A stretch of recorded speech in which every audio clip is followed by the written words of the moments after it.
நீங்கள் பார்த்துக் கொண்டிருப்பது உங்கள் விஜய்.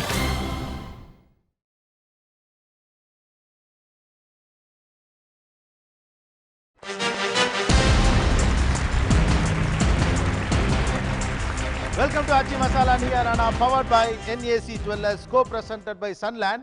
ஒவ்வொரு துளியிலும் எனர்ஜி. அனைவருக்கும் கோபிநாத்தின் அன்பு வணக்கம். இன்னைக்கு நம்முடைய நியாரானா பேச போற இந்த விஷயம் எஜுகேஷன் தான். இதோடைய கோர் ஐடியா படிப்பு அப்படிங்கிறதா இன்னைக்கு நம்ம பேச போற விஷயம். ஆனால் படிப்பில் ஒரு ஏரியா இருக்குது. எப்பொழுதுமே படிப்பால் வெற்றி அடைந்த நல்லா படிக்கக்கூடிய இவங்களை பற்றி நிறைய தொடர்ந்து நம்ம பேசிக்கிட்டே இருக்கோம். எல்லாருமே ஊடகங்களில் பேசப்படுது, வெளியில் பேசப்படுது, நல்லா படிக்கிறவன் நல்லா அப்படிங்கிற விஷயங்கள்லாம் நிறைய பேசப்படுது. ஆனால் எப்படி ஊர்னு ஒன்று எடுத்துட்டோம்னா, ஒரு கிராமம்னு எடுத்துட்டோம்னா, முதல் வயல், நடுவயல், கடை வயல் அப்படின்னு ஒன்று இருக்கும். அதான் ஃபஸ்ட்டு ஒன்று இருந்துச்சுன்னா கடைசின்னு ஒன்று இருக்கும். அப்போ நல்லா படிக்கிறவங்கன்னு ஒருத்தங்க இருந்தால் எனக்கு படிப்பே வரலை அல்லது படிப்பே பிடிக்கல அப்படின்னு சொல்கிறவங்க இருக்கத்தான் இருக்காங்க. அது குற்றமா சரியா தப்பா அப்படிங்கிறது வேற விஷயம்.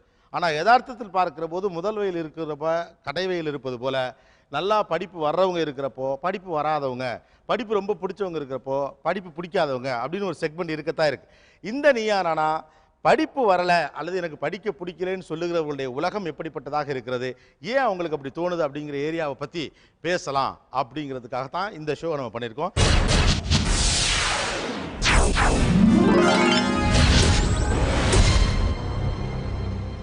இதில் நிறைய ஸ்டூடெண்ட்ஸ் வந்திருக்கீங்க. Especially 10th 12th maximum number of students உட்காந்துருக்கீங்க. இன்னொரு பக்கம் டீச்சர்ஸ் அண்ட் பேரண்ட்ஸ் இந்த பக்கம் இருக்காங்க. இவங்களோட பேசுறதுக்காக நம்ம முதல்ல இந்த பக்கத்தில் ஆரம்பிப்போமா? Students first.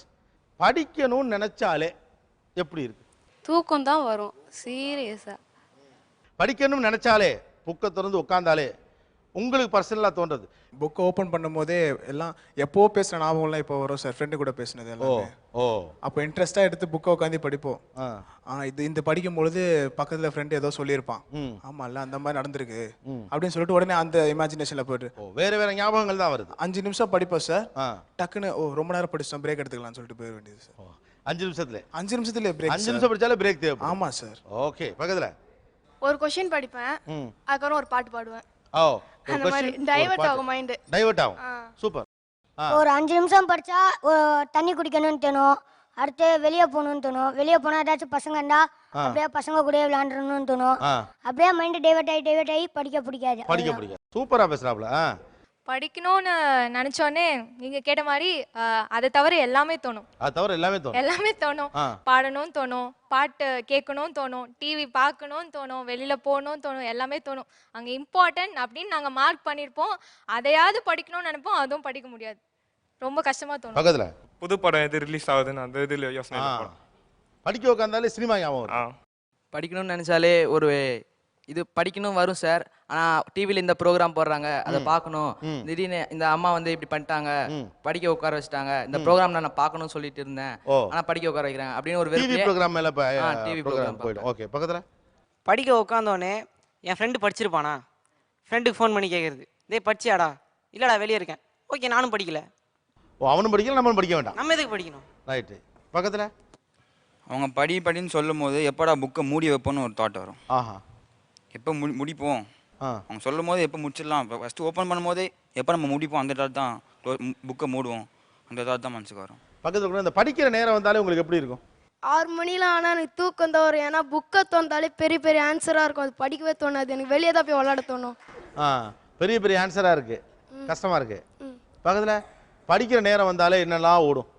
புக்கை திறப்போம், அதில் நம்ம கிளாஸ் எடுக்கும் போது எதுனா இம்பார்ட்டண்டாக நோட் பண்ணியிருப்போம், ஃப்ரெண்டு கூட சேட் பண்ணிவிட்டு. அது நம்ம அப்படி இருந்தோம்ல அந்த தாட்லேயே சரி இப்போ எதுக்கு படிக்கணும், அப்புறம் படிச்சுக்கலாம்னு தோணுமா? அப்படியே போஸ்ட் பண்ணாய் அவ்வளோதான். ஐயோ நாளைக்கு காலைல ஆயிடுச்சு. என்னெல்லாம் புக்கை திறந்தோன்னே என்னெல்லாம் யோசனை வரும்? நம்ம கிளாஸ் டைமில் எதுனா சேட் பண்ணியிருப்போம்ல, லெசன் எடுக்கும்போது பாரு இந்த வேர்டு இப்படி இருக்குது எதுனா ஒன்று பண்ணியிருப்போம்.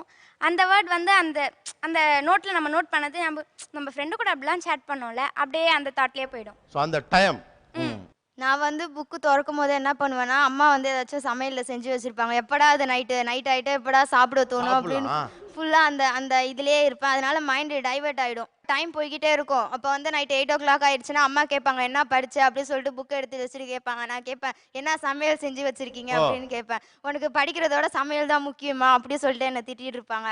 பக்கத்தில் இதான் நீ யாரண்ணா என்ன படித்த என்ன சமைச்ச எப்போதான் படிக்க சொன்னாலும் எப்போதான் எங்கள் அப்பா அம்மா தூங்குறாங்கன்னு பார்த்துட்டு புக்கை மூடி வச்சுட்டு நான் போயிடுவேன். ஃபேஸ்புக்கில் உட்காந்து கேம் விளாடுவேன். ஆல்ரெடி நாங்கள் ஸ்கூல்லேருந்து டயர்டாக தான் வருவோம். வந்து அம்மா படி சொன்னோடனே எனக்கு எங்கள் அம்மா வந்து ஈவினிங் வந்தால் சாப்பிடாதன்னு சொல்லிடுவாங்க. ஏன்னா ஃபேட் ஆகிட்டே போயிடனால சாப்பிடாதன்னு சொல்லிடுவாங்க. அதே தோணும், ஐயோ இன்னைக்கு என்ன வச்சுருப்பாங்க, அது சாப்பிடணுமே, படிக்கவே தோணாது, வெறுப்பு வரும் படிப்பில். சாப்பிட்றது மேலே தான் ஆசை. நான் படிக்கணும்னு தோணுச்சுன்னா நான் ஃபுல்லாக படிச்சிருவேன் உட்காந்துச்சு.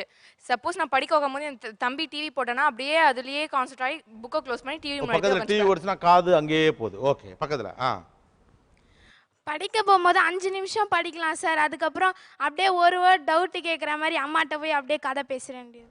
ஓ, இது சூப்பர் ஐடியா. அப்படியே ஒரு டவுட் கேட்க போகும்போது அப்படியே பேச்சை வளர்த்துறது. ஓகே, நல்ல ஐடியாமா அது. மேக்ஸிமம் 2 ஆன்சர் படிப்போம் சார்.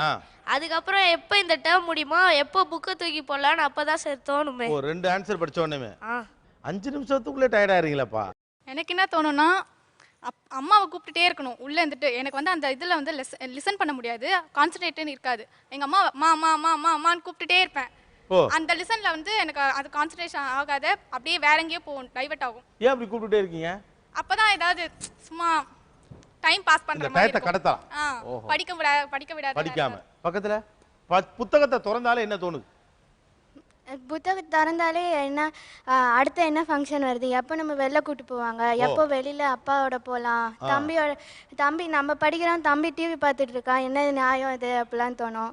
அப்புறம் அவனோட போய் டிவி பார்ப்பேன். சரி 1 hour கழிச்சு படிக்கலான்னு உட்காருவேன். சரி 1 hour ஆகிடும். சரி இன்னொரு 5 minutes உட்காருவேன். அப்படியே 15 minutes ஆகும். அப்படியே 2 hours அப்படியே நைட் ஃபுல்லாக ஓடிடும்.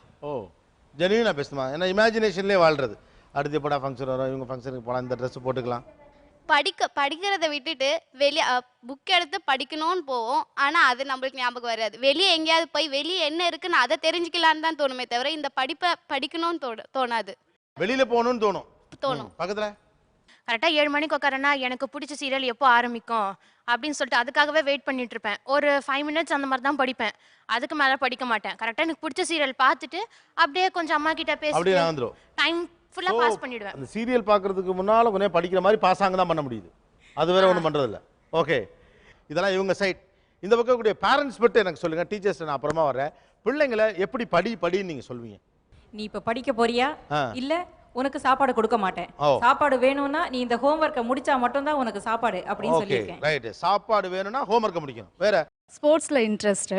ஸோ அதனால் அவனை அடுத்த நெக்ஸ்ட் என்ன ஸ்போர்ட்ஸ் மீட் இருக்குது, அதுக்கு உனக்கு ப்ராக்டிஸ்க்கு அனுப்ப மாட்டேன், இப்போ உட்காந்து இதை படிக்கணும், நீ அட்லீஸ்ட் 1 hour நீ படிக்கணும், அப்போ தான் உனக்கு 1 hour ப்ராக்டிஸ்க்கு அனுப்புவேன் அப்படின்னு சொல்லுவேன் sir. Good.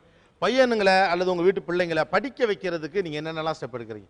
TV channel cut பண்ணிவிடுவேன். டிவி படிக்கலன்னா டிவி சேனல் எடுத்துருவேன். வேற பையன் படிக்கணும்னாக்கா ஞாயிற்றுக்கிழமை ஆச்சுன்னா எங்கேயா வெளில போகலாம், நீ இதை படித்து முடிச்சா தான் ஞாயிற்றுக்கிழமை உனக்கு வெளில கூட்டு. ஓகே, வீக்கெண்டு அப்போ தான் வெளியில் கூட்டி போவேன். ஆமாம், அதே போல் நீ இதை முடிச்சுட்டு உன்னோட இது என்ன கேம் விளையாடணும், ஒரு 1/2 hour நீ விளையாண்டுக்கலாம்.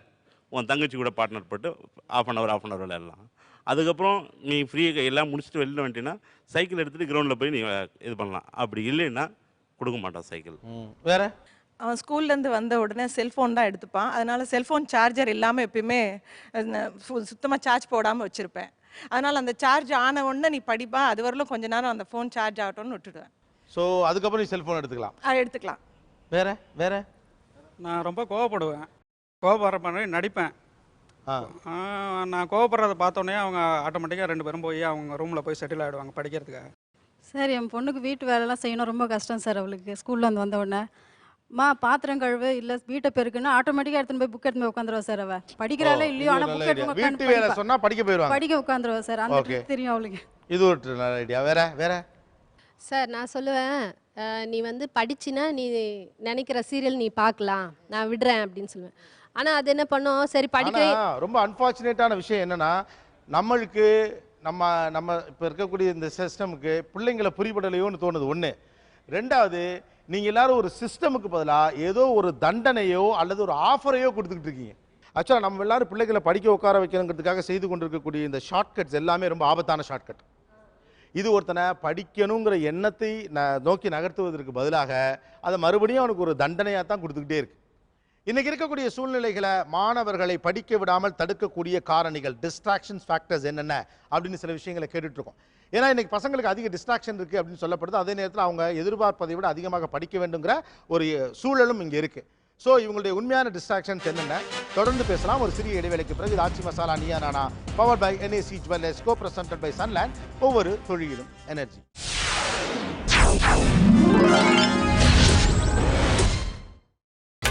நீங்கள் பார்த்துக் கொண்டிருப்பது உங்கள் Vijay. Welcome back to Aachi Masala Neeya Naana powered by NAC Jewellers co presented by Sunland, ஒவ்வொரு தொழிலும் எனர்ஜி. எனக்கு படிப்பு வரலை அல்லது சில சப்ஜெக்ட் பிடிபடலை அப்படின்னு ஒரு சொல்லக்கூடிய மாணவர்கள் ஒரு பக்கம், கஷ்டப்பட்டு அதுக்கு நீ எஃபர்ட் எடுக்கணும், எஃபர்ட் எடுத்தால் படிக்கலாம், படிக்கலைன்னா என்ன ஆகும் தெரியுமா அப்படின்னு சில விஷயங்களை சொல்லக்கூடிய பெற்றோர்கள் மற்றும் ஆசிரியர்கள் தொடர்ந்து பயணிக்கலாம். இங்கே வந்து யாருமே படிக்காமல் படிப்பு ஒரு பொருட்டே இல்லை அப்படின்னு நினச்ச சமூகமாக நம்ம ஒரு காலகட்டத்தில் இருந்திருக்கோம், ரைட்டா? ஆனால் கவர்மெண்ட் ஒரு சிஸ்டத்தை உருவாக்குச்சு. அது இப்படி ஒரு சிஸ்டத்தை உருவாக்கல, கேம்பெயின் பண்ணிச்சு. அப்புறம் இவ்வளோ நாள் கிளாஸுக்கு ஒருத்தர் பையன் வரலன்னா டீச்சர் போவாங்க. இப்போ கவர்மெண்ட் ஸ்கூலில் அந்த சிஸ்டம் இருக்குது, ஊரில் பார்க்கணும். அப்புறம் பையனை அனுப்புவாங்க, இன்னொருத்தரை கூட்டிட்டு வாங்க, பக்கத்து வீட்டு பையன் வரலன்னா ஓடு, கிளாஸ் ஆரம்பிக்கல அவனை போய் பிடிச்சி இழுத்துட்டு வா அப்படின்னு கூப்பிட்டு வருவாங்க. அப்படி ஒரு சிஸ்டம் கவர்மெண்ட்டே இங்கே வந்து ஒருத்தரை இந்த சமூகத்தையே படிக்க வைக்கிறதுக்கு ஒரு சிஸ்டம் கிரியேட் பண்ணிட்டே இருந்துச்சு. நீங்கள் வீடுகள் அப்படி என்ன சிஸ்டம் வச்சுருக்கோன்னா, நாங்கள் டிவி ஆஃப் பண்ணி விடுவோங்கிறீங்க, வீடியோ கேம் விளையாட கொடுக்க மாட்டோங்கிறீங்க. ஜீவகரிகாலன், நம்ம தமிழ் குடும்பங்கள் படிக்கிறதுக்கு என்னென்ன ஐடியாஸ் வச்சு பண்ணுறாங்க? இவங்க சொல்கிற எதுவுமே நடக்கல, ஒன்லி அடி தான், அடிதடி தான் அங்கே நடந்துகிட்டு இருக்குது. இங்கே இவங்க ஒவ்வொரு தடவை சிக்கும்போது அவங்க சிரிக்கிறத பார்த்தா அப்படியே தான் எனக்கு தெரியுது. ஏன்னா இன்றைக்கி இருக்க சிஸ்டத்தை வந்து நம்ம குறை சொல்லி இன்னும் ஒரு பெரிய புரட்சி பேச வேண்டிய கூட்டத்தில் நம்ம இல்லை. எங்கள் தாத்தாவுக்கு என்ன எஜுகேஷன் தேவைப்பட்டதுன்னா, அவர் வந்து ஒரு லிட்ரேட் ஆகணும், அவ்வளோதான். எங்கள் அப்பா காலத்தில் அது ஒரு வேலையை கன்வெர்ட் ஆகுது. இன்றைக்கி அது எப்படி இருக்குன்னா, நான் என்ன வேணாலும் படிக்கலாம், காம்படிஷன் ஜாஸ்தி ஆயிடுச்சு, 21st செஞ்சுரியில் ரேஸில் போயாகணும், ஃபஸ்ட் ஆளாக போய் உக்காந்துடணும். ஆனால் வேலைக்கு 1.5 வருஷம் ட்ரைனிங் கொடுத்து அவங்க சொல்கிற வேலையை செய்வோம். 4:45 அல்லது 4:30 என் பையன் வருவான். வந்தோடனே எங்கள் அம்மா சமைச்சு வச்சுருப்பாங்க, அவன் சாப்பிடுவான். திருப்தியாக சாப்பிட்டதுக்கப்புறமா 5லேருந்து 6 அங்கங்கே மயங்கி டிவி போட வருவான். அவன் இன்ட்ரெஸ்ட்டை நான் பார்த்தோன்னே ஃபிசிக்கல் எக்ஸசைஸ் ரொம்ப இம்பார்ட்டன்ட். 5லேருந்து 6 விளையாடி ஆகணும்னு சொல்லிட்டு அவன் கேட்ட காஸ்ட்லியான ஃபுட்பாலை கூட வாங்கி கொடுத்து, ஏன்னா இன்ட்ரெஸ்ட் அவன் வெளியே போக மாட்டான்ட்டு 5 to 6 அவனை வெளியே அனுப்புகிறேன். 6 மணி ஆச்சுன்னா 6:10 ஆச்சுன்னா நான் மறந்தாலும் எங்கள் அம்மா ஞாபகப்படுத்துவாங்க, தம்பி 6:10 ஆயிடுச்சு அவனை கூப்பிடு அப்படின்ட்டு. நான் கூப்பிடுறதுக்குள்ளே வேர்வையோடு உள்ளே வரவனும் உண்டு. சில சமயங்களில் விளையாட்டு இன்ட்ரெஸ்ட்லாம் வர்றதில்லை, குரல் கொடுப்பேன், டேய் அப்படின்னு ஒரு குரல் தான் கொடுப்பேன். அவனே கதவை திறந்துட்டு உள்ளே வரான், வேர்வருக்கு ஃபஸ்ட்டு தொடச்சி ட்ரை ஆகிட்டு உள்ளவா, நானும் உட்காரேன், பாயை போட்டு என் டேபிள் இழுத்து உட்காரேன். இது டீச்சர்னால மட்டும்தான் என்னால் முடியுது, நீங்கள் தயவு செஞ்சு நினைக்காதீங்க. நான் ஹோம் டியூஷன் எடுத்து நல்லா சம்பாரிச்சிட்டு இருந்தவனா குழந்தைக்காக அந்த ஹோம் டியூஷனை டோட்டலாக அவாய்ட் பண்ணிட்டு என் குழந்தைக்காக நான் டெடிகேட் பண்ணியிருக்கேன். ஈவினிங்கில் நான் 6 மணிக்கு அவன் வரும்போதே நான் டேபிள் எடுத்து போட்டுப்பேன். குழந்தைய 2 பக்கமும் உட்கார வச்சு எல்லா கிளாஸுக்கும் பேக்லேருந்து ஃபஸ்ட்டு எம்டி பண்ணுறது தான் அவனோட முதல் வேலை. கிளாஸ் ஒர்க் தனியாக, புக்ஸ் தனியாக எடுத்து வைப்பான். ஒரு கிளாஸ் வரை எனக்கு ட்வின்ஸ் பாய்ஸ் 2 பேர், சிவா சக்தின்னு 2 பேர் இருக்காங்க. அதனால் என்னால் ஈஸியாக அவங்க கிளாஸில் என்ன பண்ணாங்கன்னு தெரிஞ்சிடும். 2 புக்கையும் கம்பேர் பண்ணி ஈக்குவலாக எது எழுதாமல் இருக்கான், ஒருத்தன் கண்டிப்பாக இன்கம்ப்ளீட் இருக்கும், ஒரு சப்ஜெக்ட்டில் ஒருத்தன் இன்கம். அதனால் முதல்ல எழுத வேண்டிய வேலைகளை முடிச்சதுக்கப்புறமா படிக்கிறது ஆரம்பிப்போம். டெஸ்ட்டு கொடுத்துட்டாங்கன்னா முன்னாடியே டைம் டேபிளை வாங்கி ஷெடியூல் பண்ணுவோம். ஷெடியூல் எதுக்காகனா, நான் குழந்தைக்கு நல்லா சொல்லியிருக்கேன், ஸ்ட்ரெஸ்ஸை குறைக்கிறதுக்கு தான் ஷெடியூல் பண்ணி பிளான் பண்ணிட்டோன்னா எல்லா வேலையும் ஈஸின்னு சொல்லுவேன். 3 சப்ஜெக்ட் நைட்டு பார்ப்போம். காலையில் 6:30 மணிக்கு, இன்றைக்கி மார்னிங் கூட 6:30 மணிக்கு என் ஒய்ஃப் கிட்ட அவனை எழுப்ப சொல்லியிருக்கேன். இன்றைக்கி சோஷியலும் அவன் இங்கிலீஷும் படிக்காமல் படுத்திருக்கான். காலையில் எழுந்துச்சு ஜஸ்ட் நீ சோஷியல் அவனை கொஷின் கேளுமா. என் ஒய்ஃப் அதிர்ச்சியாக இருந்தாங்க, கொஷின் எப்படிங்க கேட்க முடியும், நான் சமைக்கிறேன், ஏன்னா அவங்களும் வேலைக்கு போகிறவங்க. அதனால் கேட்டாங்க எப்படி என்னால் கொஷின். அப்போ நான் சொன்னேன், நீ கொஷின் கேட்குற மாதிரி ஆக்ட் பண்ணு, அவனே வந்து எல்லாமே சொல்லுவான்.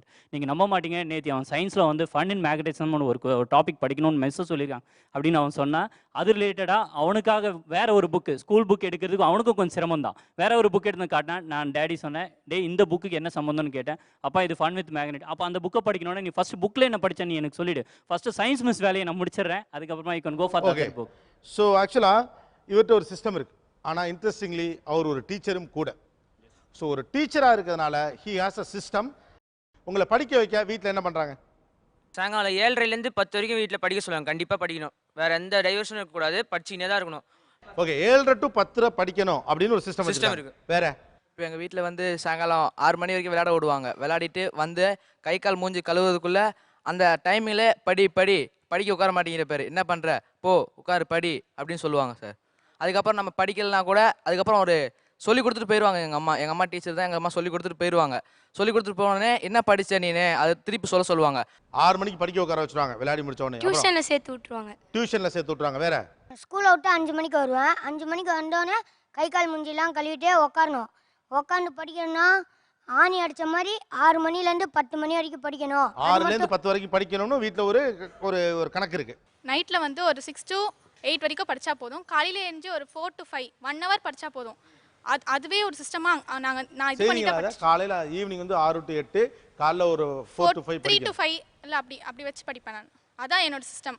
இப்போ நைட்டில் வந்து ரொம்ப 10 o'clock 11 o'clockனா தூக்கம் வர ஆரம்பிச்சிடும். அதனால சரி ஓகே. ஆனால் நீங்கள் சொல்லல உங்கள் அப்பா ஆச்சரியமாக பார்க்குறாரு, ஒரு நாள் கூட நான் பார்த்தது இல்லைங்கிற மாதிரி. ஜோக்ஸ் அப்பார்ட், சீரியஸாக ஏன் உங்களுக்கு படிக்க பிடிக்கல? எனக்கு வந்து டான்ஸில் அதிகமாக இன்ட்ரெஸ்ட்டு, அதனால அதுலேயே என்னோட கான்சன்ட்ரேஷன்லாம் போகும்போது படிப்பில் வந்து என் கான்சன்ட்ரேஷன் அவ்வளோவா இல்லை, அதனால எனக்கு படிப்பு அவ்வளோவா வரல. டான்ஸ் மேலே ஆசை, அதனால படிப்பு வரல. வேற ஏன் படிப்பு வரல?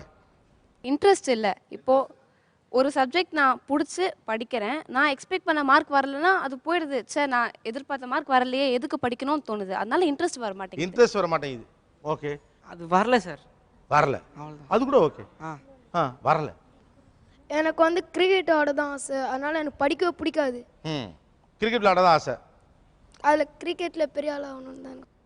கிரிக்கெட்டில் பெரிய ஆளாகுங்க, அதுக்காக படிக்க வேணாம், படிப்பு ஒரு விஷயம் இல்லை அப்படிங்கிற எண்ணம் உங்களுக்கு எங்கேருந்து வந்துச்சு? இது என்ன ஐடியா? நீங்கள் கிரிக்கெட்டில் பெரிய ஆளாங்க.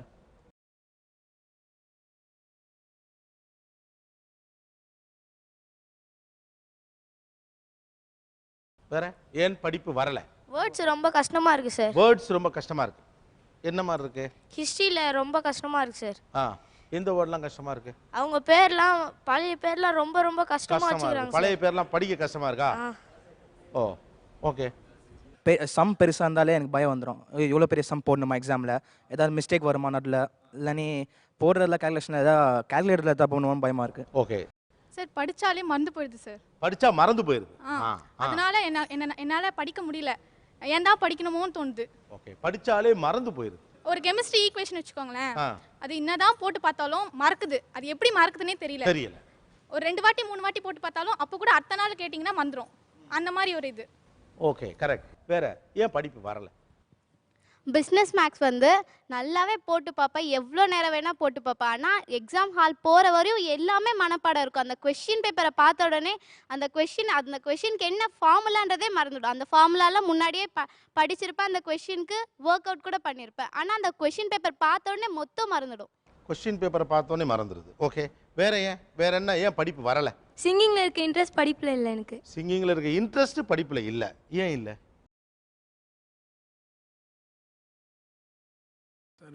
சின்ன வயசுலேருந்தே மேத்தமேட்டிக்கல் சம்மந்தப்பட்ட எந்த சப்ஜெக்டாக இருந்தாலும் நான் வெறுப்பேன் சார். அது எப்படின்னா எனக்கு 10th முடிஞ்சு +2 வரைக்கும் எனக்கு ஃபாலோ பண்ணுது சார். நான் மேக்ஸே வேணான்னு சொல்லிட்டு தான் அக்கௌண்ட்ஸ் குரூப் எடுத்தேன். அக்கௌண்ட்ஸில் மேத்தமேட்டிக்கலாக இருக்க டெரிவேஷன் அந்த மாதிரி இருக்கிறனால எனக்கு மேக்ஸ் சின்ன வயசுலேருந்தே அருவருப்பு தான் சார். கணக்கு சில பேருக்கு வராது, சில பேருக்கு பிடிக்காது. உங்களுக்கு பிடிக்கலையா வரலையா? வராததுனால பிடிக்கல சார். வராததுனால பிடிக்கல, நியாயமான பதில். இப்போ ஒரு பெரிய கொஷின், இப்போ இன்னைக்கு ராத்திரி படிச்சோன்னா அம்மா ஷார்ட்டாக குறித்து கொடுப்பாங்க, மீனிங் சொல்லி கொடுப்பாங்க, மக்கப் பண்ண விட மாட்டாங்க. இன்றைக்கி இந்த கொஷின் எனக்கு படித்தேன்னா மறுநாள் காலையில் இந்த கொஷினில் பாதி கொஷின் மறந்துடும். அது ஏன்னு எனக்கு தெரில. மறக்குது. வேற இப்போ எக்கனாமிக்ஸில் ஒரு தியரி படிக்கிறேன்னா அதை படிச்சிருவேன், அது சொல்லி பார்ப்பாங்க. ஆனால் சொல்லி பார்க்க முன்னாடி எனக்கு இந்த அந்த ஆன்சர் கொஷின் எக்ஸாம் அப்போ ஞாபகம் வருமா அந்த பயம், அந்த பயத்தால் எனக்கு அப்படியே மறந்துது. இது எப்படி எக்ஸாமில் ஞாபகம் வருமாங்கிற எக்ஸிக்யூட் பண்ண முடியுமா அந்த பயத்தாலே எனக்கு போயிடுது. ஆக்சுவலாக படிக்கிறது ஒரு என்டர்டைன்மெண்ட்டாகவே இல்லை. ஃப்ரெண்ட்ஸ் கூட பேசி ஜாலியாக என்டர்டைமாக பேசுகிறோம். ஆனால் படிக்கும் போது இது படிக்கணுமா கசக்குது அதனாலே எங்களுக்கு படிக்கவே பிடிக்கல. இப்போ படிக்கிற வரைக்கும் ஞாபகம் இருக்குது, எக்ஸாம் டைமில் அங்கே போய் எழுதும் போது ஒன்றுமே ஞாபகம் இருக்காது. படிப்பு எவ்வளவு காம்ப்ளிகேட்டடா இருக்குன்னு நினைக்கிறீங்க? 10th நாங்க படிக்கும்போது சயின்ஸ்ன்றது ஒரு புக்ல படிச்சோம். இப்போ வந்து இப்போ பிசிக்ஸ்னு எடுத்தா 2 வால்யூம், கெமிஸ்ட்ரின்னு எடுத்தா 2 வால்யூம், எல்லாத்துலயுமே 2 வால்யூம். ஸோ ஒவ்வொன்றையும் பார்க்கும்போது இது நம்மளுக்கு ஞாபகம் இருக்குமா அப்படின்ற கான்ஃபிடன்ஸ் இல்ல, சுத்தமா இல்ல. கான்ஃபிடன்ஸ் அங்கே போயிடுது. ஓகே, வேற உங்களுக்கு இந்த எஜுகேஷன் எவ்வளவு காம்ப்ளிகேட்டடா இருக்கு? இப்போ 9th 10th வந்து அந்த புக்கை பார்க்கவே பயமாக இருக்குது, இவ்வளோ பெருசாக இருக்கும். அதுக்கு கைடு எக்ஸாம் ஐடியா அது இதுன்னு தராங்க. மேக்ஸ் பார்த்தாலே பயமாக இருக்குது, அதனால் எனக்கு மேக்ஸே சுத்தமாக வராது. படிப்பு தான் எல்லாமும் என்று இருக்கக்கூடிய ஒரு நெருக்கடியான இந்த காலகட்டத்தில் என்னுடைய பிள்ளை படிக்காமல் இருப்பது அல்லது இந்த பிள்ளைக்கு படிப்பு வராமல் இருக்கிறது அவனுடைய எதிர்காலத்தை குறித்து பல கேள்விகளையும் சந்தேகங்களையும் கவலைகளையும் எனக்கு எழுப்புகிறது அப்படின்னு பெற்றோர்கள் சொல்றாங்க. பிள்ளைகள் என்ன பேசுவார்கள்? பேசலாம் ஒரு சிறிய இடைவேளைக்கு பிறகு. இது Aachi Masala Neeya Naana, powered by NAC Jewellers, co-presented by Sunland. ஒவ்வொரு தொழிலும் எனர்ஜி.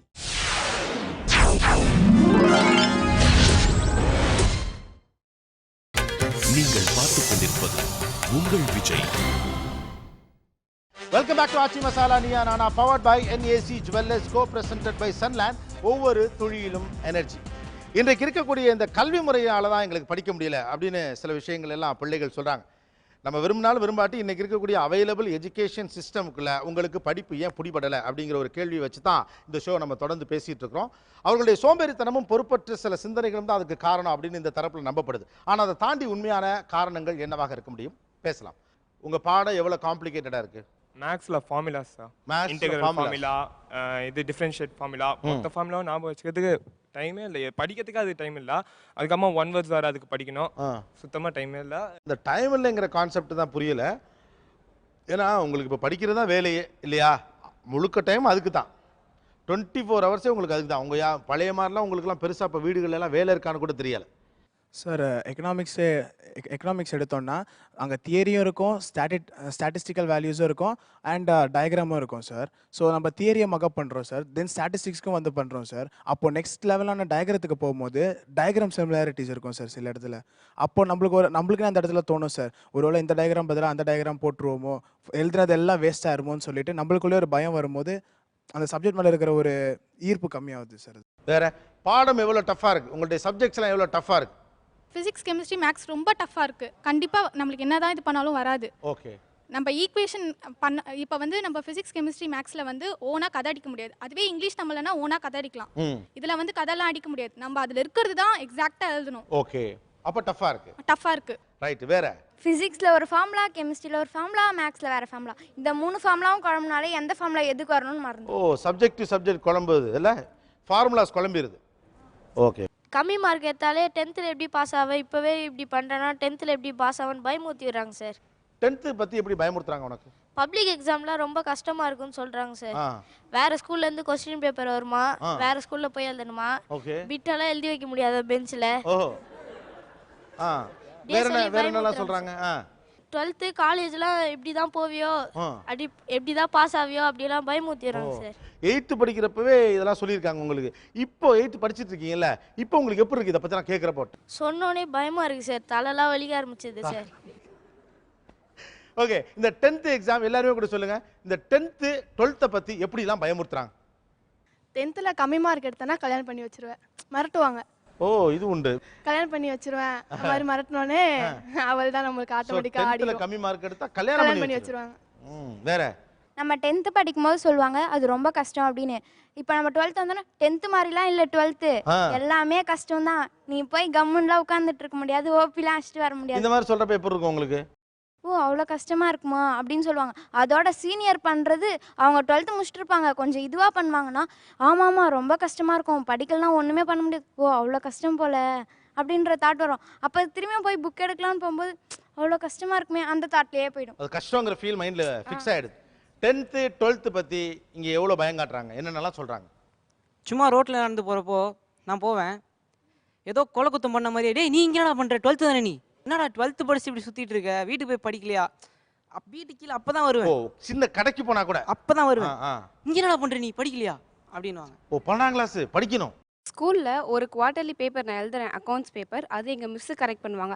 மிஸ்ஸு வந்து சொல்லுவாங்க ஒழுங்காக எழுதுங்க, பர்ஃபெக்டாக எழுதுங்க, சிஇஓ மேம் கரெக்ட் பண்ணுவாங்க, சார் பார்ப்பாரு, ஃபுல் டீச்சர்ஸ் ஆஃபீஸ் ரூமில் இருக்க டீச்சர்ஸ் எல்லோரும் பார்ப்பாங்க, கரெக்டாக எழுதணும், ஒரு மிஸ்டேக்கும் இருக்கக்கூடாது, அப்படி இப்படின்னு சொல்லி சிஇஓ மேமா சாரா அப்படி இப்படின்னு யோசிச்சே எங்களுக்கு பயம் வந்துடும். 10th ஸ்டாண்டர்ட் 12th ஸ்டாண்டர்ட் இது பற்றி என்னெல்லாம் பயமுறுத்துறாங்க? 12th ஸ்டாண்டர்ட் இப்போ நல்லா படிக்கலைன்னா லைஃபே போய்டுவாங்க. ஃபாரின் போக முடியாது, பணக்கார லைஃப் பார்க்க முடியாது, வேஸ்ட்டுன்னு சொல்லுவாங்க அப்படியே. ஓகே. இப்போ என்ன சொல்கிறது, இப்போ 12th நீ ஃபெயில் ஆகிட்டேன்னா உன்னை யாரும் மதிக்க மாட்டேன்றாங்க. பார்த்தோம்ல ஓ ஃபெயிலான பையன் தானே இவனுக்கு என்னன்னு அப்படின்னு இது. இப்போ நீ பாஸ் ஆகிட்டு நல்ல மார்க் வாங்கினா எல்லாம் ஒன்று மதிப்பாங்க, காலேஜ் நல்லா சீட் கிடைக்கும், பணக்கார லைஃப் பார்க்கலாம். வேற 10ஆம் வகுப்பு 12ஆம் வகுப்பு பரீட்சை பற்றி, அந்த பப்ளிக் எக்ஸாம் பற்றி எப்படிலாம் பயமுறுத்துறாங்க? இப்போ நாங்கள் எக்ஸாம் எழுதணும்னா ஆன்லைன் கரெக்ஷன் பண்ணுவாங்க, ஒரு இஸ்ஸு விட்டால் கூட உங்களுக்கு மார்க் போயிடும், ஆன்லைன் கரெக்ஷன் பண்ணாங்கன்னா நீங்கள் ரொம்ப ஜாக்கிரதையாக படிக்கணும் அப்படின்னு ரொம்ப பயன்படுத்திடுவாங்க. 10th ஃபெயில் ஆகிட்டா அப்பா சொல்லுவார், என்ன மாரி நீ கார் ஓட்ட வேண்டியதான் நைட்டில், அப்புறம் உனக்கு தூக்கமே இருக்காது, அதனால நீ 10th பாஸ் ஆகணும்னு அப்பா. சின்ன ஒரு டெஸ்ட் பேப்பர் கரெக்ட் பண்ணால் கூட நீ இங்கே இந்த மிஸ்டேக் பண்ணியிருக்க, இந்த டெஸ்ட் பேப்பர் வெளியில் கரெக்ஷனுக்கு போச்சுன்னா அவ்வளோதான் உனக்கு மார்க்கே வராது அப்படின்னோடனே அவ்வளோதான், செம்ம பயமாக இருக்கும். ஓகே. வேற சார் +2 எக்ஸாம் அப்போ நாங்கள் ப்ரிப்பேர் ஆகிட்டு இருப்போம்ல சார், அப்போ வந்து சொல்லுவாங்க சார் ஃபெயில் மட்டும் ஆயிராதரா, ஃபெயில் ஆகிட்டு 2 மார்க் ஷீட்டோட போனோன்னா உன்னை எங்கேயுமே மதிக்கவே மாட்டாங்க அப்படின்னு சொல்லுவாங்க சார். ஓகே, உங்கள் வீட்டு பிள்ளை படிக்க மாட்டேங்குது அப்படின்னா உங்களுக்கு உண்மையிலேயே எவ்வளோ கோபம் வரும்? சார் அவன் வந்து நான் எல்கேஜிலேருந்து இப்போ 8th ஸ்டாண்டர்ட் போயிடுறான். இது வரைக்கும் அவன் பாஸ் மார்க் எடுத்ததே இல்லை. First point. ஸோ என்னால் வந்து எவ்வளோ முடியுமோ பண்ணிட்டேன். நான் உட்கார வச்சுன்னு சொல்லி கொடுத்தேன். டியூஷன் வந்து 3 மாதம் ஒரு டியூஷனுக்கு அனுப்புவேன். ஸோ அந்த டியூஷனில் மார்க் எடுக்கலாம் இன்னொரு டியூஷன் மாற்றுவேன். அப்படியே ஒரு 1 இயருக்கு வந்து குறைஞ்சி ஒரு 5 டியூஷனாவது மாற்றி பார்த்துட்டேன். அப்பவும் படிப்பு வரல. சரி, எல்லாம் ட்ரை பண்ணிட்டீங்க, டியூஷன் மாற்றி பார்த்துட்டீங்க, சொல்லி பார்த்துட்டீங்க, அப்படியும் படிக்க மாட்டேங்கிறான் அப்படிங்கிறப்ப வர்ற கோபம் என்ன? கோபம் அதிகமாக தான் வருது சார். அவனை அடிச்சிட்றேன். ஸோ மற்றபடி என்ன பண்ண முடியும்? ஒன்றும் பண்ண முடியல. அவனுக்கு சரி அவனுக்கு என்ன இன்ட்ரெஸ்ட்டு அதுக்கு மட்டும் இது பண்ணேன். சரி ஸ்போர்ட்ஸில் வந்து இன்ட்ரெஸ்ட் இருக்குதுன்னா சரி ஸ்போர்ட்ஸுன்னு வந்து ஃபுட்பாலில் ஃபஸ்ட்டு போனான். ஸோ அதுக்கு நான் கிட்டலாம் வாங்கி தரேன் எல்லாம் கொடுத்து இப்போ ஃபுட்பால் போனான். 3 months போனான். அதுக்கப்புறம் ஐயோ எனக்கு ஹாக்கிக்கு போக போகிறோன்னா சரி இப்போ ஹாக்கின்னு OMCல எடுத்து விட்டேன். அங்கே ஒரு 3 months போனான். ஐயோ எனக்கு ஹாக்கி பிடிக்கல, கிரிக்கெட்டுக்கு போகிறோன்னா சரி கிரிக்கெட்டுக்கு இப்போ சேர்த்து 6 மாதமாக கிரிக்கெட்டு கோச்சிங் போய்ட்டு இருக்கிறான். ஒரு 3 மாதம் நல்லா இன்ட்ரெஸ்ட்டாக போகிறான். அதுக்கப்புறம் திருப்பி நான் அப்படியே பழைய மாதிரி இறங்கிடுறான். எனக்கு இன்ட்ரெஸ்ட் இல்லை ஆனால் படிக்கிறதுக்கு. அவனுக்கு எவ்வளோ நான் பயமுறுத்திட்டேன். இல்லைன்னா நீ என்ன பண்ணணும், படிப்பு இல்லைன்னா 9th மேலே இதேமாதிரி மார்க் எடுத்தால் எக்ஸாம் பப்ளிக் எக்ஸாம் எழுதுறதுக்கு ஸ்கூல் அலோவ் பண்ண மாட்டாங்க. உன்னை ஸ்கூல் விட்டு மாற்றி விட்ருவாங்க. நான் இல்லாட்டா உன்னை ஊட்டியோ இல்லை ஏற்காடோ எங்கேயோ இது மாதிரி ஹாஸ்டலில் சேர்த்துருவேன். ஸோ அதுதான் நான் வந்து அவனுக்கு பயமுறுத்திட்டு இருக்கிறேன். இப்போது எனக்கு படிக்கவே இன்ட்ரெஸ்ட் இல்லை, கிரிக்கெட்டால தான் இன்ட்ரெஸ்ட். அவ்வளோதான். போங்க. கிரிக்கெட் கோச்சிங்க ஸ்டாப் பண்ண போகிறேன் சார் இப்போ. ஏன்னா இப்போ கிரிக்கெட் விளையாடினாலும் படிப்பு இருக்கணும், எல்லாம் இருந்தால் தான் மேலே மேலே போக முடியும். ஒன்றுமே கிரிக்கெட்டு பால் போட்டுன்னு இருந்தானா இவன் எங்கே போய் என்ன பண்ண முடியும்? கிரிக்கெட்டாக படிப்பா அவ்வளோதான். நான் என்ன நினச்சேன்னா ஒரு 50% படிப்பு, ஒரு 50% ஸ்போர்ட்ஸில் இருந்தானா கூட. இதுதான் நம்மளோட சிக்கல். இது எப்படி 8 மணி நேரத்துலேருந்து 10 மணி நேரம் ப்ராக்டிஸ் தேவைப்படுற கிரிக்கெட்லேயும் 50% ஆயிடணும், அப்புறம் 8 மணி நேரம் 6 மணி நேரம் படிக்க வேண்டிய படிப்புலையும் 50 எப்படி நடக்கும்? ஆக்சுவலாக பார்த்தா உங்களுடைய ஒரு ஆம்பிஷியஸ்னஸ் தான் உங்கள் பையனை ஒரு தெளிவான பாதைக்கு கொண்டு போகாமல் தடுக்குது. வேற படிக்கலை அப்படின்னா உங்களுக்கு வர்ற கோபம் என்ன? இவ்வளோ பணம்லாம் செலவு பண்ணுறமே, நீ படிக்க மாட்டியே, அம்மா பண்ணுற கஷ்டம் நீ பண்ணமா அப்படின்னு திட்டுவான் சார். என்னோட இதுவை புரிஞ்சுக்கிட்டு அந்த டைமுக்கு படிக்க சொன்னால் கண்டிப்பாக நான் படிப்பேன். படிக்கிறதுக்கு மட்டும்தான் உனக்கு வேலையே, சமையல் பண்ணுறதுக்கு எதுக்குமே உள்ளேயே படின்னு தான் சொல்கிறோம். அந்த சப்ஜெக்ட் மேலே ஒரு இன்ட்ரெஸ்ட் இருக்காதுல்ல. உங்களுக்கு இப்போ எந்த பாடம் ஈஸி? ஆக்சுவலாக எனக்கு காமர்ஸ் குரூப் தான். காமர்ஸ் படித்தா ஒருவேளை ஆர்வமாக படிச்சிருப்பீங்களோ? இல்லை, காமர்ஸ் குரூப்லாம் லாஸ்ட் டைமில் கூட படிச்சிடலாம் அப்படின்ற ஒரு இது சொன்னாங்க. ஆனால் சயின்ஸ்லலாம் அப்படி கிடையாது, ஃபஸ்ட்லேருந்து படித்தா தான் நல்ல மார்க் எடுக்க முடியும். சிம்பிள். காமர்ஸும் படிக்கிறதுக்கு போகல, தப்பிச்சுக்கிறது தானே பார்க்குறீங்க. உங்களுக்கு அப்போ படிக்க ஆசை இல்லைங்கிறதா உண்மை. காமர்ஸ்னால் கடைசியில் படிச்சுக்கலாம், சயின்ஸ்னால் முதலேருந்து படிக்கணும். உங்களுக்கு ஃப்ரெண்ட்ஸ் வேணும், ஒரு சர்க்கிள் வேணும், ஸ்கூல் வேணும், வீட்டில் உட்காரக்கூடாது, ஆனால் படிக்கவும் கூடாது. இது என்ன மனநிலை? நான் இதுலேயே படித்து நல்ல மார்க் எடுத்துருவேன். இல்லை சார், படிக்கிறேன்னு சொல்கிறது தான் பயாலஜி தான் எடுக்கிறேன்னு சொல்லிச்சு. அதனால தான் பயாலஜிக்கு பணம் கட்டி சேர்த்தோம். இப்போ வந்து மேக்ஸில் தான் கம்மியாக இருக்குது, அப்புறமா படிப்பேன் அப்படின்னு சொல்லுது. எவ்வளோ சீரியஸான விஷயம்னு நீங்கள் புரிஞ்சுக்கங்க. ஏன்னா இப்போ கூட நீங்கள் ஏன் மாற்ற வேணாம்னு நினைக்கிறீங்க தெரியுமா? உங்கள் ஃப்ரெண்ட்ஸ் எல்லாம் உங்களுடைய சயின்ஸ் குரூப்பில் இருக்காங்க, ரைட்டு தானே? அப்புறம் உங்கள் அம்மாவுடைய ஒரு ஃபேமிலியோட உழைப்பை முழுக்க நீங்கள் ஒரு சர்க்கிளை க்ரியேட் பண்ணிக்கிறதுக்கும் ஒரு டைம் ஸ்பெண்ட் பண்ணுறதுக்கு மட்டும் எப்படி யூஸ் பண்ண முடியும்? எனக்கு விளையாட்டின் மீது இருக்கக்கூடிய ஆர்வம் என் படிப்பின் மீது இல்லை, எனக்கு நாட்டியத்தின் மீது இருக்கக்கூடிய ஆர்வம் படிப்பின் மீது இல்லை, இசையின் மீது இருக்கக்கூடிய பிரியம் படிப்பின் மீது இல்லை, அதனால் எனக்கு பிடிக்கவில்லை. இது ரியாலிட்டிக்கு ஒர்க் அவுட் ஆகும். பேசலாம் ஒரு சிறிய இடைவேளைக்கு பிறகு. இது Aachi Masala Neeya Naana, powered by NAC Jewellers, co presented by Sunland. ஒவ்வொரு தொழிலும் energy.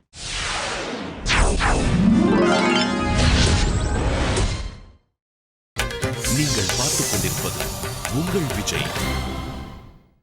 Welcome back to Aachi Masala Neeya Naana, powered by NAC Jewellers, co presented by Sunland. ஒவ்வொரு தொழிலும் எனர்ஜி.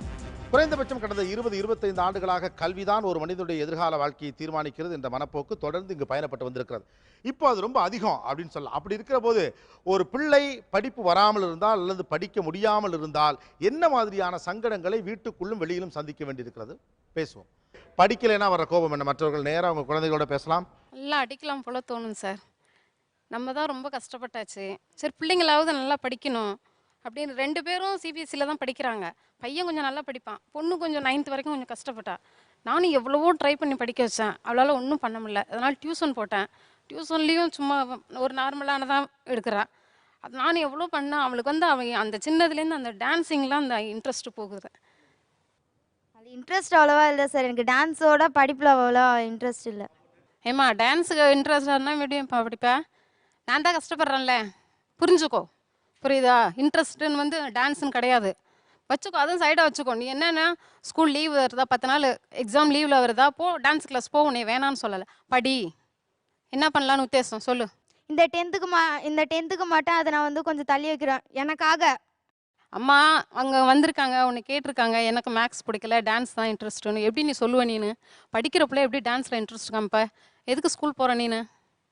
மேக்ஸ் வந்து சொல்ல முடியாது. 10th வந்து மேக்ஸ் ரொம்ப ட்ரிக்னாமெண்ட்ரி, அதில் மெயினாக ட்ரிக்னாமெண்ட்ரி வந்து அந்த ஃபார்ம்லாலாம் வந்து இது பிரெயினில் அவ்வளோவா நிற்காது. இப்போ கெமிஸ்ட்ரியில் தனியாக ஃபார்முலா, அப்புறம் வந்து இந்த லீனியர் ஈக்குவேஷன் அதுலேயும் ஃபார்முலா வந்து தனித்தனியாக இருக்கும். எனக்கு அதனால ரொம்ப மைண்ட் வந்து ரொம்ப கன்ஃபியூஸ் ஆகிடுறதுனால மேக்ஸ் ரொம்ப டஃப்னு நான் நினச்சிருவேன். 10th முடித்தா தான் +1 +2 போக முடியும். அதனால் மேக்ஸ் மட்டும்தான் அவளுக்கு டஃப்னுவா. மற்ற சப்ஜெக்ட் எல்லாமே A1 எடுப்பான். அதனால் மேக்ஸ் மட்டும் கொஞ்சம் கான்சன்ட்ரேஷன் பண்ணுமா அப்படின்றேன். ஸ்கூல் ஸ்டார்ட் பண்ணுறாங்கன்னா அப்போ ஸ்கோப் தருவாங்க. அப்போவே சொல்லிடுவாங்க, இந்த சாப்டர் இவ்வளோ டஃப்பாக இருக்கும், இதுக்கு இவ்வளோ மார்க்ஸ் கேரி பண்ணுவாங்க, 30 மார்க்ஸ் 40 மார்க்ஸ், நீங்கள் இதை ரொம்ப ஜாக்கிரதையாக போடணும். அப்போயே பயம் ஸ்டார்ட் ஆகிடும். அப்போ எனக்கு மேக்ஸ் அப்போ போட வராது. கிளாஸ்லலாம் போட்டுடுவேன் ஒழுங்காக, ஹோம் ஒர்க்ஸ்லாம் தந்தா கூட. ஆனால் எக்ஸாமில் போய் டெஸ்ட்டுன்னு சொன்னால் அப்போ மறந்துடுவேன். ரிவிஷன் பண்ணுன்னு சொல்கிறேன். வீட்டில் போட்டு ப்ராக்டிஸ் பண்ணால் ஆட்டோமேட்டிக்காக வந்துடும். அது அப்படி ப்ராக்டிஸ் பண்ணுறீங்களா? வீட்டில் உட்காந்து அதை தான் சார் போடுவேன். நைட்டு ஹோம் ஒர்க்ஸ் முடிச்சு தான் தூங்கவே போவேன். மேக்ஸ் இல்லாத வாழ்க்கை எப்படி இருக்கும்? ஹாப்பி. நிறைய பேருக்கு ஹாப்பியாக இருக்கும் போல் இருக்கு. வேற உங்கள் பிள்ளை படிக்கலை அல்லது படிப்பு வரல அப்படின்னா என்ன கோவம், எவ்வளோ கோவம் வரும்? அடிக்கலான்னு தோணுது. அடிக்கலான்னு தோணுது. ஆமாம், காலையில் எழுந்திரிச்சு படிக்கிறதே இல்லை. ஸ்போர்ட்ஸுக்கு போகணும்னு சொல்கிறதுனா அன்றைக்கெலாம் 5 மணி 4 மணிக்கெலாம் அலாரம் வச்சு எழுந்திரிக்கிறாங்க. அதே படிக்கிறதுனா 7 மணி வரைக்கும் தூங்குறாங்க. ஞாயிற்றுக்கிழமைனா 5 மணிக்கெலாம் எழுந்திரிக்குதுங்க. எனக்கு தெரியல சார், சொல்ல தெரியல சார். உண்மையாக நல்ல பதிலுங்க அது. ஏன்னா உண்மையாக ஜென்யூனாக சொல்கிறாப்புல அவர். எனக்கு சொல்ல தெரில. எவ்வளோ கஷ்டமாக இருக்குது படிக்க? படிக்க ட்ரை பண்ணுறேன், ஆனால் விளையாடுற போது எனக்கு படிக்க இன்ட்ரெஸ்ட் வருது இல்லை. விளையாட இன்ட்ரெஸ்ட் இருக்கானா? இருக்கு. என்ன விளையாடுறீங்க? வாலிபால் விளையாடுவேன். என்ன படிக்கிறீங்க? 10th. என்ன பண்ணலாம்? ஆவரேஜாக படித்தா கூட போதும் சார். ரொம்ப ஹையாலாம் படிக்கணும்லாம் எதிர்பார்க்கல. ஆவரேஜாக பாஸ் பண்ணுற அளவுக்கு படித்தா போதும். இப்போ +1 ஏதாவது சீட்டு ஏதாவது எந்த குரூப் எடுக்கிறோமோ, பிகாம் பிகாம் படித்தா கூட போகல, அதுக்காவது படிக்கணும். ஆவரேஜாக எழுந்திரிச்சு படிக்கணும். காலையில் கொஞ்சம் படிப்பேன். ரொம்ப ரொம்ப கஷ்டம், ஆனால் கஷ்டமாக இருக்குது. ரொம்ப கஷ்டமான செகண்ட் டேர்ம்லலாம் இப்போலாம் ரொம்ப கஷ்டமாக இருக்குது. ரொம்ப வீட்டில் வந்து ட்ரை பண்ணுறதில்ல. ஏன் தம்பி கொஞ்சம் ட்ரை பண்ணுறதில்ல? என்ன தடுக்குது உங்களை? டியூஷனில் தான் போடணும்னு சார் மிரட்டுறாரு, அதனால் போட்டுடுறேன். வீட்டில் வந்து யாரும் சொல்கிறதில்ல, அதனால் பயமாக கம்முன்னு இருக்கேன். அதான் அம்மா இவ்வளோ சொல்கிறாங்களே, போடணும் சார். போடணும். படிப்பு வரலன்னு சொன்னால் என்ன கோபம் வருது? படிப்பு மார்க் வந்தது பார்த்துட்டு ஒய்ஃப் கால் பண்ணி சொல்லுவாங்க. நான் டிரைவர், நான் போனேன்னே ஒய்ஃப் கூப்பிட்டு இந்த மாதிரி மார்க் வந்திருக்கு அப்படின்னோடனே என்ன மார்க் அப்படின்னு. இல்லை எல்லாமே நீங்கள் சொல்லிக்கிற மாதிரி மார்க் தான் அப்படிம்பாங்க. வீட்டுக்கு வந்து பார்த்தோம்னா அதை பார்த்தோன்னா அவனை அடிக்கணும் போல தான் தோணும். அவன் என்ன சொல்லுவான், நான் படித்தேன், டியூஷனில் ஒப்பிச்சேன், எழுதினேன், ஆனால் அங்கே எழுத முடியலைங்கிறான்.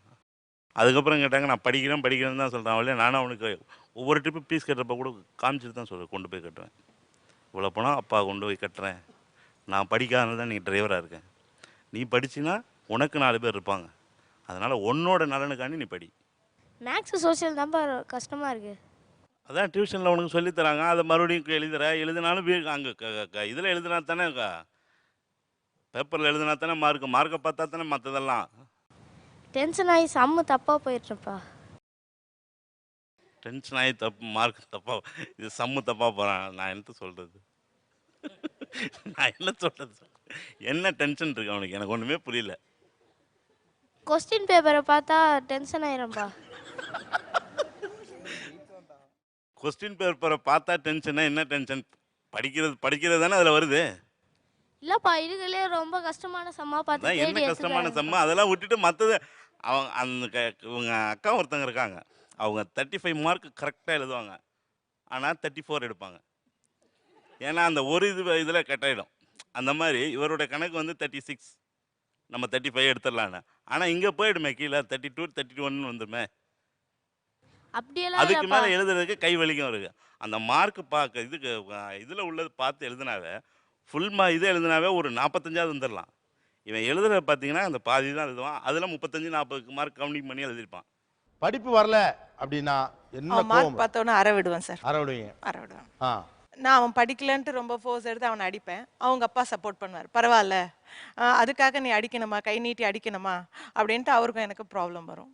அவங்க என்னன்னா அவங்க பார்க்கும்போது நான் படிக்க மாட்டேன்னு நினச்சிருக்காங்க. ஆனால் நான் இப்போதைக்கு ஸ்டாண்டர்டாக குட் மார்க்ஸ் தான் வாங்கினேன். அவர் வந்து சொல்வார், நான் ஃபுல் மார்க்குக்கு 150க்கு மேலே எடுக்கிறதுக்கு நான் எழுதியிருக்கேம்மா அப்படிம்பாரு.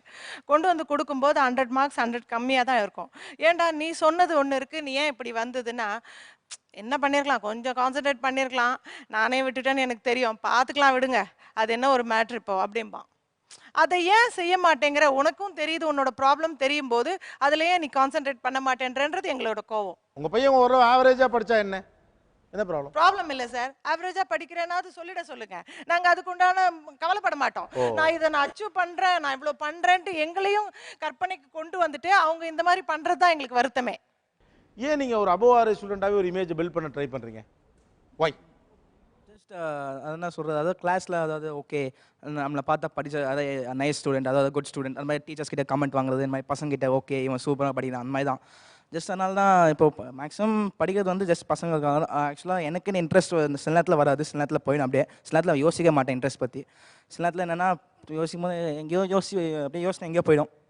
ஸோ அதான் சொல்கிறேன், ஜஸ்ட் இது எனக்கு தெரியும் நான் படிப்பேன்னா நான் பட் அது அந்த இமேஜ் மெயின்டைன் பண்ண ஆசை இருக்கு.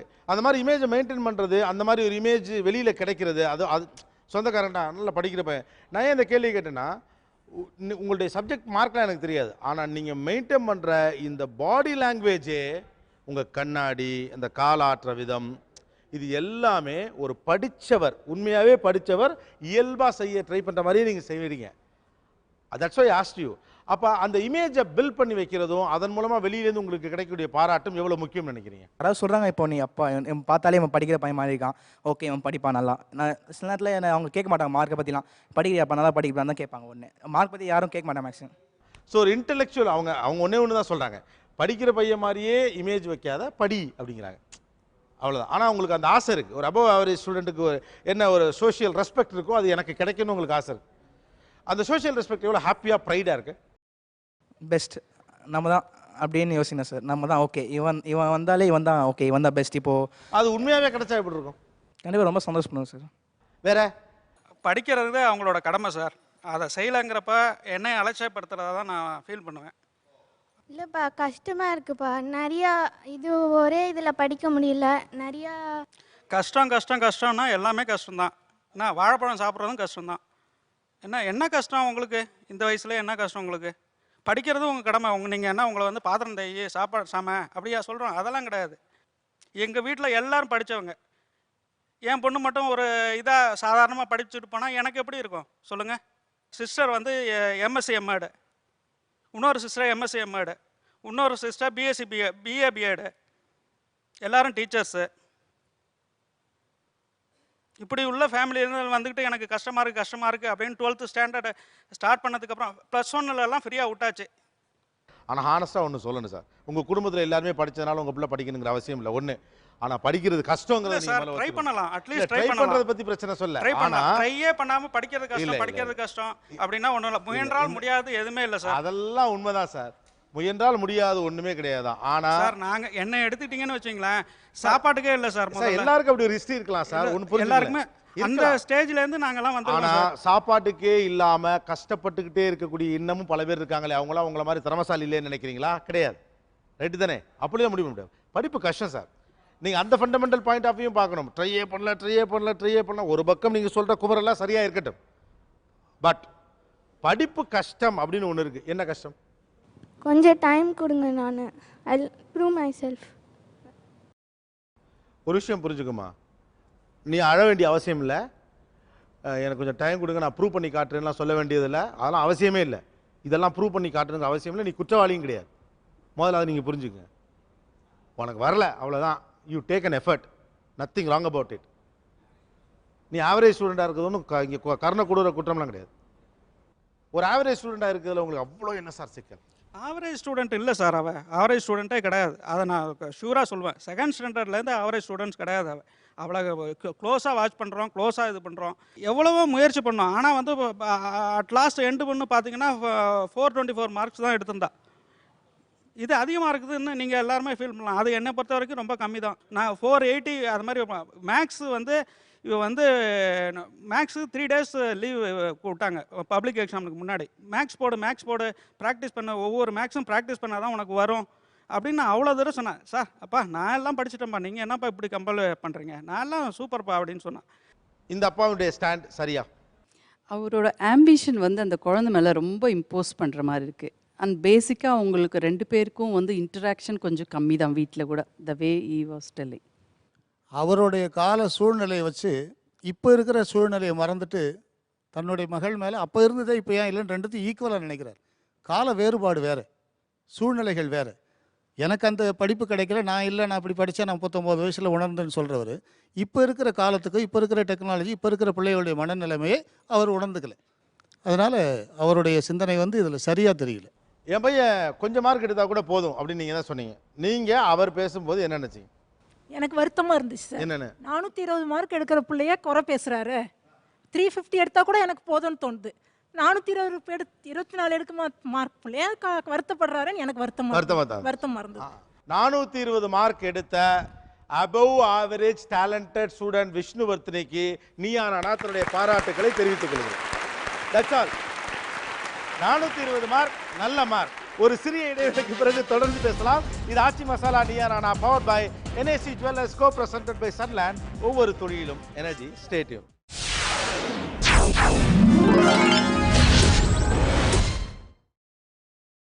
நீங்கள் பார்த்துக் கொண்டிருப்பது உங்கள் Vijay. Welcome back to Aachi Masala நியாரானா powered by NAC Jewellers co-presented by Sunland. ஒவ்வொரு தொழிலும் எனர்ஜி. எனக்கு படிப்பு வரலை அப்படின்னு சொல்லக்கூடிய மாணவர்கள், பிள்ளைகள் ஒரு பக்கம், அவங்களுடைய பெற்றோர்கள், அப்புறம் ஆசிரியர்கள். ஏன் படிப்பு வரங்கிறதுக்கான சில காரணங்கள் சொல்கிறாங்க. இவங்களுக்கு படிப்பு வராமல் இருக்கிறதுக்கு என்ன காரணமாக இருக்கக்கூடும்னு இவங்களுடைய அனுமானத்திலும் சில விஷயங்கள் சொல்கிறாங்க.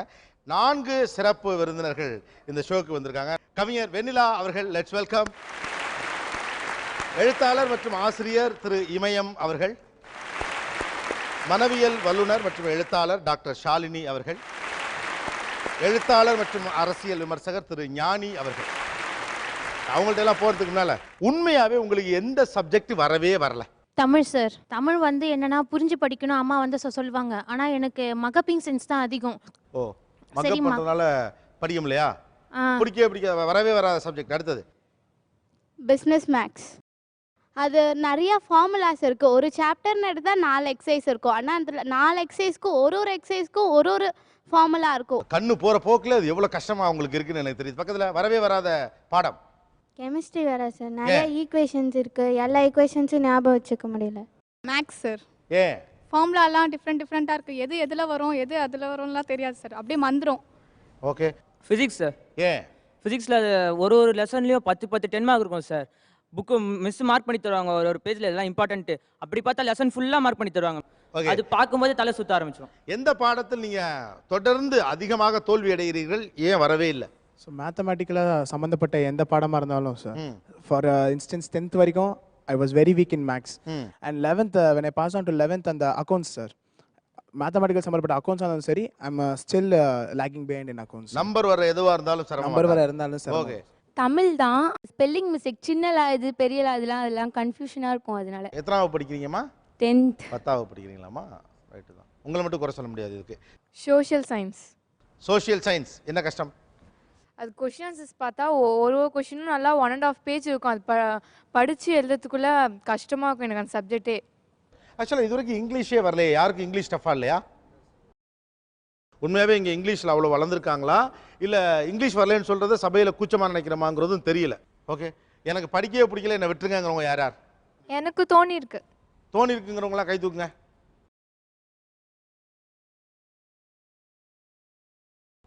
ஒரு 75%. ஓகே. படிக்காத மாணவர்கள் அப்படின்னு ஒரு செக்மெண்ட் இருக்காங்க தான், அவங்கள பற்றி பொதுவாக நீங்கள் என்ன நினைக்கிறீங்க? டெஸ்ட் வைக்கும்போது அவங்களுக்கு பார்க்கும்போது டெஸ்ட் எழுதலாம் எரிச்சல் வரும். கிளாஸ் நடத்தும்போது பேசிக்கிட்டே இருக்கும்போது எரிச்சல் வரும். இது 2 விஷயத்துக்காக தான் எங்களுக்கு எரிச்சல் வரும் டீச்சர்ஸை பொறுத்தளவு. எவ்வளோ சொன்னாலும் புரியாத, புரிஞ்சுக்காத, அவங்கள பார்க்குறப்போ, அவங்களுடைய செய்களை பார்க்குறப்போ என்ன எரிச்சல் வருது உங்களுக்கு? கடுமையான மனக்கஷ்டம், வேதனை இருக்கும் சார். ஒன்று, என்னுடைய நிர்வாக மேனேஜ்மெண்ட்டுக்கு பதில் சொல்லணும், அரசுக்கு பதில் சொல்லணும். எந்த அளவுக்கு இறங்கி அவன் லெவலுக்கு போனாலும் அவனுடைய கவனம் இங்கே இல்லாமல் ஏதோ ஒரு சூழல், காரணங்கள் நீங்கள் சொன்ன மாதிரி வேறு எதாவது இருக்கலாம். ரொம்ப மன வருத்தம் வரும். ஒரு ஜாப் சாட்டிஸ்ஃபேக்ஷன், பணி மன நிறைவு இருக்காது. ரொம்ப வருத்தத்தோடு வரும். ரொம்ப கஷ்டமாக இருக்கும். அது வீட்டுக்கு வந்து சேர்ற வரைக்கும் அந்த உணர்வு இருக்கும். வந்து சொல்லுவேன், என்ன தான் இன்னும் பண்ணுறது இவனுக்கு, எவ்வளோ எளிமைப்படுத்தி கொடுத்தாலும், எவ்வளோ என்ன பண்ணாலும் இப்படியே இருக்கானே. காரணங்கள் வேறு, சமூகம், ஊடகம், பெற்றோர், மற்ற விஷயங்கள்லாம் வேறு. ஆனால் எங்களுக்கு இருக்கிற இந்த த்ரஸ்ட் அண்ட் ப்ரெஷர் வந்து ரொம்ப கஷ்டமாக இருக்கும். யோசித்து பார்ப்பேன். காலையில் 8:30 மணிக்கு முன்னால் வந்து வகுப்புக்கு, சிறப்பு வகுப்புனா வரமாட்டான்.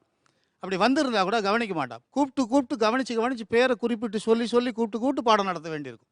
முடிந்த பிறகு அதனுடைய முடிவுகள் வரப்போ இன்னும் கஷ்டமாக இருக்கும். மார்க்கெல்லாம் எடுக்கிறப்ப பார்த்தான், ஏன் இப்படி இருக்க, ஏதாவது சொல்லு, உன்னுடைய விருப்பம் என்ன, பிரச்சனை உனக்குன்னு சொன்னாலும் அதை சொல்லலாம். எழுந்து நின்று ஒரு கேர்லெஸ்ஸாக ஒரு சிரிப்பான்.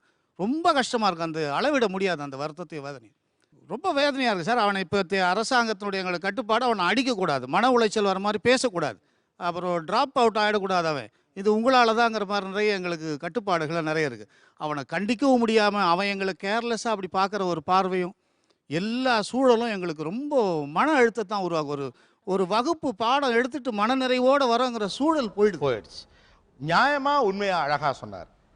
இன்னைக்கு இருக்கக்கூடிய கண்டிஷனுக்குள்ளே நீங்கள் எந்த ரியாக்ஷனுமே காட்டாமல் தான் அதை செய்யணும். மன அழுத்தம் வேற. சம்டைம்ஸ் நம்ம வாய்ஸ் ரைஸ் ஆகும், நம்ம நடத்தும் போது அவங்களுக்கு புரியல, எப்படி சொன்னாலும் புரியலன்னும் போது. சொந்த பிள்ளைன்னா நம்ம ஒரு அடி அடிப்போம், ஆனா அது வந்து முடியாது. அங்க பண்ண முடியாது. அங்க என்ன எரிச்சல் வரும்னு கேக்குறேன். சொந்த பிள்ளை அங்க ரொம்ப நம்ம கண்ட்ரோல் பண்ணிக்கணும் சார். நம்ம கண்ட்ரோல் பண்ணிக்கிறோம். ஓகே, வேற டீச்சர்ஸ்? ரொம்ப கோவம் வரும். அவனை அடிக்கிற மாதிரி தோணும். அவனுக்கு எப்படியாவது எப்படி புது மெத்தட்ஸ் யூஸ் பண்ணலாம். இப்போ நான் ஒரு சாங்ஸ் 10th எடுக்கணும்னாலே இஃப் யூ கேன் இப்படின்னு ஒரு பாட்டு இருக்கு, அதுவே கூட மியூசிக்காக போட்டு. நான் என்ன சொல்றேன்னா, ஐயா சார் ஒன்றும் இல்லை, அந்த பொண்ணு சொன்னிச்சல எனக்கு சின்னலாயது பெரியலாயது அப்படின்னு தெரியாதுன்னு. ஒரு ஷார்ட் ஐடியா கொடுங்களேன். ல ல ல இதை 3ஐயும் கற்றுக்கொள்வதற்கான புதிய மெத்தடாலஜி ஒன்று சொல்லுங்கள். அது எனக்கு உண்மையிலே எனக்கு ப்ரொனன்சியேஷன் பண்ண தெரியாது சார், நான் ஒத்துக்கிறேன். அது உண்மையிலே நான் ஆங்கில ஆசிரியர். ஏங்க காலில் விழுந்து தமிழ் சொல்லி கொடுத்தேங்கிறீங்க, அப்புறம் அதை ப்ரொனவுன்ஸ் பண்ண வராதுங்கிறீங்க சார். நான் ஒத்துக்கிறேன். எனக்கு உண்மையிலே அது வந்து நான் ட்ரை பண்ணிட்டு தான் இருக்கிறேன். பட் எனக்கு அது அந்த டிஃபரன்ஸ் எனக்கு உண்மையிலே தெரியல. ட்ரை தான் பண்றீங்க, அப்புறம் என்ன மெத்தடாலஜி, அந்த டிஃபரன்ஸ் உங்களுக்கு தெரியலங்கிறீங்க? இல்லை, இப்போ எனக்கு ஆங்கிலத்தில் சொன்னாங்கன்னா, இப்போ ரைம்னு ஒரு வார்த்தை இருக்கு, அதுக்கு நான் எப்படி பண்ணுவேன்னா, ஊதா கலர் ரிப்பன் உனக்கு யாரு அப்பன், இந்த ரிப்பன் அப்பன் மாஸ்டர் டிசாஸ்டர். ஆக்சுவலாக இப்படி சொல்லி கொடுக்காதீங்க ப்ளீஸ். ஏன்னா ஏற்கனவே பசங்களுக்கு அதுதான் அங்கே பிரச்சனையாக இருக்குது. அப்புறம் திரும்ப ஊதா கலர் ரிப்பனே சொல்லி கொடுத்தா எப்படி? நாங்கள் ஏதாவது சொல்லி பசங்க வந்து அவங்க சொன்ன மாதிரி எந்த ஒரு ரியாக்ஷன் இல்லாமல் நின்றுக்கிட்டே இருப்பாங்க. நாங்கள் தான் கத்திக்கிட்டே இருப்போம். அப்போ ஒரு ஸ்டேஜில் ரொம்ப எரிச்சல் வந்தால் நாங்கள் அங்கே காட்ட முடியாததால் நாங்கள் போய் ஸ்டாஃப் ரூமில் புலம்புவோம். This is fact. அதை நாங்கள் போய் ஸ்டாஃப் ரூமில் புலம்பி, அதனால் என்ன ஆகும், உங்கள் கிளாஸில் இருக்கிற அந்த பொண்ணு அந்த மாதிரி பண்ணுறா, அவள் வந்து ஒடுமை படிக்க மாட்டேங்கிறா, இதனால் அவங்க கிளாஸ் மிஸ் வந்து கொஞ்சம் சப்போர்ட் பண்ணுவாங்க. ஆனால் கடைசியில் இதில் வந்து ஒரு 4 டீச்சர் ஒரு 4 சஜஷன் கொடுப்பாங்க. இந்த மாதிரி வந்து இந்த பொண்ணு இருக்கா, இவளுடைய வந்து உண்மையான பிரச்சனை இதுன்றதை வந்து நம்ம போய் இந்த ஸ்டாஃப் ரூமில் வந்து புலம்புறதால சில சமயத்தில் உண்மையான பிரச்சனை எடுப்போம். எங்களுக்கு ஐடியா கிடைக்கும். அந்த கிளாஸ் டீச்சருக்கு சம்டைம் வந்து அந்த உண்மையான பிரச்சனை என்னன்னு தெரிஞ்சிருக்கும். சோ அவங்க சொல்லுவாங்க. அப்ப உங்களுக்கு ஒரு டிஸ்கஷன் நடக்குது, அவங்களோட மெத்தடாலஜி அல்லது ஐடியா வச்சு ஏதோ ஃபாலோ பண்ணுவீங்க. கண்டிப்பா. இந்த பையனை அல்லது இந்த பொண்ணை படிக்க வச்சிடலாம், இவனை படிக்க வைக்கவே முடியாது அப்படிங்கிற முடிவுக்கு எப்போ வருவீங்க? அதான் இந்த மாதிரி வந்து நம்ம கண்டினியூவாக அந்த ஒரு பையனோ ஒரு பொண்ணோ வந்து நம்ம கண்டினியூவாக வந்து நம்ம எவ்வளவோ சொல்லி கொடுத்து புரிஞ்சுக்காம அதே மிஸ்டேக் அவன் பண்ணிக்கிட்டே இருக்கும்போது நம்ம ரொம்ப ட்ரை பண்ணி ரொம்ப நொந்து போய் இந்த மாதிரி கூட நம்ம சொல்லியிருக்கோம். இல்லு வந்து லா வந்து நம்ம பழத்துக்கு போடுற லாவை வந்து நல்லா அழுத்தமா உச்சரிக்கணும் சார். லா அப்படின்ட்டு அந்த நாக்க வந்து மடக்கி. இப்போ 16 பேர்கள் யாவை அப்படின்னா அதுக்கு ஒரு ஷார்ட்கட் வச்சிருப்போம். அப்படிதான் ஆக்சுவலாக கொஞ்சம் புரிஞ்சுக்க வைக்கிறதுக்காக ஒரு ஷார்ட்கட் வச்சிருப்போம், அல்லது ஒரு ட்ரிக் அல்லது ஒரு மெத்தடாலஜி வச்சிருப்போம். இந்த 3 சவுண்டுக்கு இடையில இருக்கக்கூடிய மாத்திரை வித்தியாசத்தை புரிய வைக்கிறது அவங்களுக்கு டெக்னிக்கலாக புரிய வைக்க முடியாது. அப்போ ஏதாவது வந்து ஒரு மெத்தடாலஜி வச்சிருப்பீங்களா, இப்படி பண்ணினா இந்த சவுண்டு வரும், இப்படி பண்ணினா இந்த சவுண்டு வரும். அது தொடக்கப்பள்ளியில் சொல்லி கொடுக்கும்போது நாம் கற்பிக்கிறப்போ அவங்களுக்கு இந்த சின்னலா பெரியலா குண்டுலா குள்ளலாலாம் சொல்லக்கூடாது. லகர வேறுபாடு தெரிஞ்சிக்கன்னு சொல்லணும். ஒரு நகைச்சுவை என்னுடைய வகுப்பில் நிகழ்ச்சி நடந்தது. குலம் குளம் எந்த லா சார் போடணும்னு எழுந்து இப்படி தான் கேட்டான், சின்ன லாவா பெரிய லாவான்னு. நான் அப்படி தான் சொன்னேன், அப்படி இப்போ எந்த லான்லாம் கேட்கக்கூடாது, உருவகப்படுத்தக்கூடாது. லகர வேறுபாடு, லகரம் தனிச்சிறப்பு சொல்லிகிட்டு இருக்கேன். நான் அந்த தமிழ் ஆசிரியர் இல்லை, பொருளியல் ஆசிரியர். இருந்தாலும் இதுமாரி இதெல்லாம் அடிப்படை விஷயம்னு சொல்லிகிட்டு இருக்கேன். அவன் +2 மாணவன், இந்த காலத்து மாணவன். சமூக ஊடகத்தினுடைய தாக்கம். சார், லதாவுக்கு முன்னால் ஒரு மந்தலாவா, மஞ்சுளாவுக்கு பின்னால் ஒரு மந்தலாவான்னு கேட்குறான்.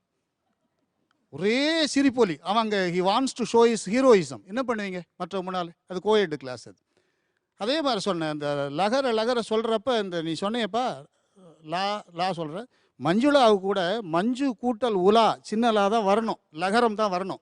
இங்கே பொருள் இல்லாமல் மஞ்சு கூட்டல் உலான்னு சொல்லிக்கிட்டு இருக்காங்க. அது பொருள் இல்லை. மஞ்சுனா மேகம். மேகத்தை போல் கூந்தல் உடையவள் சீதையை பார்த்து கம்பர் சொன்ன வரியிலிருந்து வந்தது. தமிழையாவை தமிழம்மாவை கேட்டு இதை உறுதி செய்துக. லகரம் சொல்லு.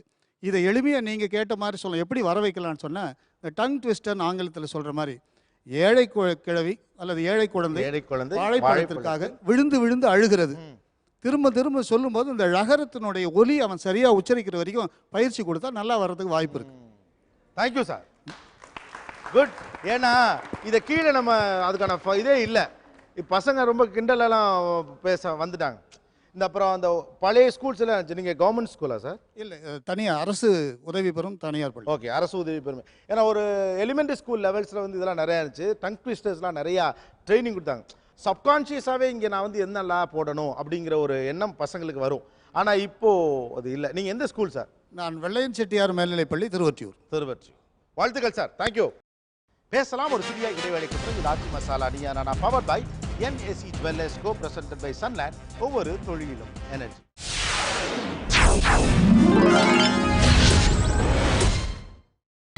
நீங்கள் பார்த்துக் கொண்டிருப்பது உங்கள் Vijay. Welcome back to Raji Masala நியானா powered by NAC Jewellers Co presented by Sunland. ஒவ்வொரு தொழிலும் எனர்ஜி. பசங்களுக்கு இன்னைக்கு என்னென்ன டிஸ்ட்ராக்ஷன்ஸ் இருக்கதா நினைக்கிறீங்க? கிளாஸில் சம்டைம்ஸ் வந்து ரெஸ்ட்லெஸ் ஆகிடுவாங்க சார். கொஞ்சம் நேரத்துக்கெல்லாம் ஒரு கொஞ்சம் ஸ்டூடெண்ட்ஸ், ஒரு குரூப் ஆஃப் ஸ்டூடெண்ட்ஸ் வந்து ரெஸ்ட்லெஸ் ஆகுறாங்கன்னு நினைக்கிறீங்க? அவங்களால ஒரு குறிப்பிட்ட நேரத்துக்கு அப்புறம் அவங்களால கான்சென்ட்ரேட் பண்ண முடியாது. ஓகே, அதாவது பொறுமையாக உட்கார பழக்கமே இல்லாமல் போயிருச்சுங்க நினைக்கிறீங்க. வேற என்ன டிஸ்ட்ராக்ஷன் இருக்குன்னு நினைக்கிறீங்க கிளாஸ் ரூமில் நீங்கள் பார்த்த வரைக்கும்? சார், ஒரு ஹீரோயிசம் ஆட்டிடியூட் அவங்க கிட்ட இருக்குது சார். நம்ம லெசன் நடத்திட்டு இருக்கும்போது அதை டிஸ்டர்ப் பண்ணால் அதுக்கு ஒரு சிரிப்பு. ஸோ கண்டினியூஸாக அப்படி மிஸ்ஸை டிஸ்ட்ராக்ட் பண்ணுறோம், கிளாஸை டிஸ்ட்ராக்ட் பண்ணுறோம். அதனால ஒரு ஃபன் மாதிரி பண்றாங்க. மாணவர்கள் வகுப்பில் பாடத்தை கவனிக்காமல் கவனச்சிதைவோடு இருப்பதற்கு என்னென்ன காரணங்கள் நினைக்கிறீங்க? சக மாணவர்கள் தான் முழு முதல் காரணம். சக மாணவர்கள் கூட படிக்கிறவர்களே அவங்க எல்லாரும் ஒரே மனநிலையிலே ஒரே கல்வி தரத்திலே இருந்து வர்றது இல்லை. பெரும்பாலோர் இந்த பிலோ ஆவரேஜ் ஸ்டூடெண்ட்ஸ் வர்றவங்கலாம் பின்னால் அந்த ஆசிரியர் சொன்ன மாதிரி ஹீரோயிசம் காட்டணும்னு வர ஏதாவது ஒரு காமெடி பண்ணா, ஜோக் பண்ணா, அதனாலேயே கவனச்சிதைவு ஏற்படுறதும், அவனை போல் நாமளும் கொஞ்சம் ஃபெமிலியர் ஆகணும் அப்படிங்கிறதுனால அவனுடைய ஆக்டிவிட்டீஸ் எதுவுமே அட்டென்டிவாக இருக்காது. கவனச்சிதைவு காரணம் நண்பர்கள். ஓகே, நான் இந்த பக்கம் வரேன். கிளாஸ் ரூமில் நீங்கள் அட்டென்டிவாக இல்லாமல் இருக்க என்னென்னலாம் உங்களுக்கு டிஸ்ட்ராக்டிங்காக இருக்குது? எது உங்களை டிஸ்ட்ராக்ட் பண்ணுது?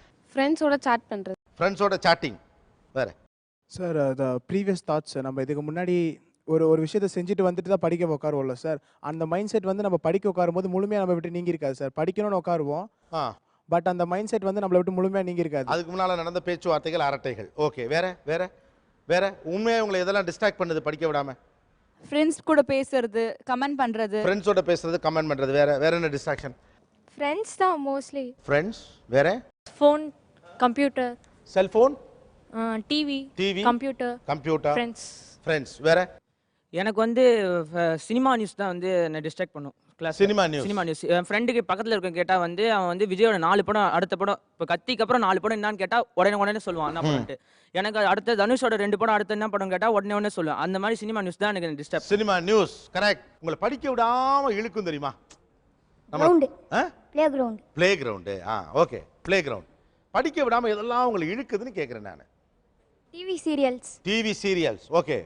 Computer games. வேற எதெல்லாம் உங்க டிஸ்ட்ராக்ஷன்? கிளாஸ் கவனிச்சிட்டு இருப்போம், வெளியே பிடி கிளாஸ் போயிட்டு இருக்கோம், அப்படியே மைண்ட் அங்கே போயிடும்.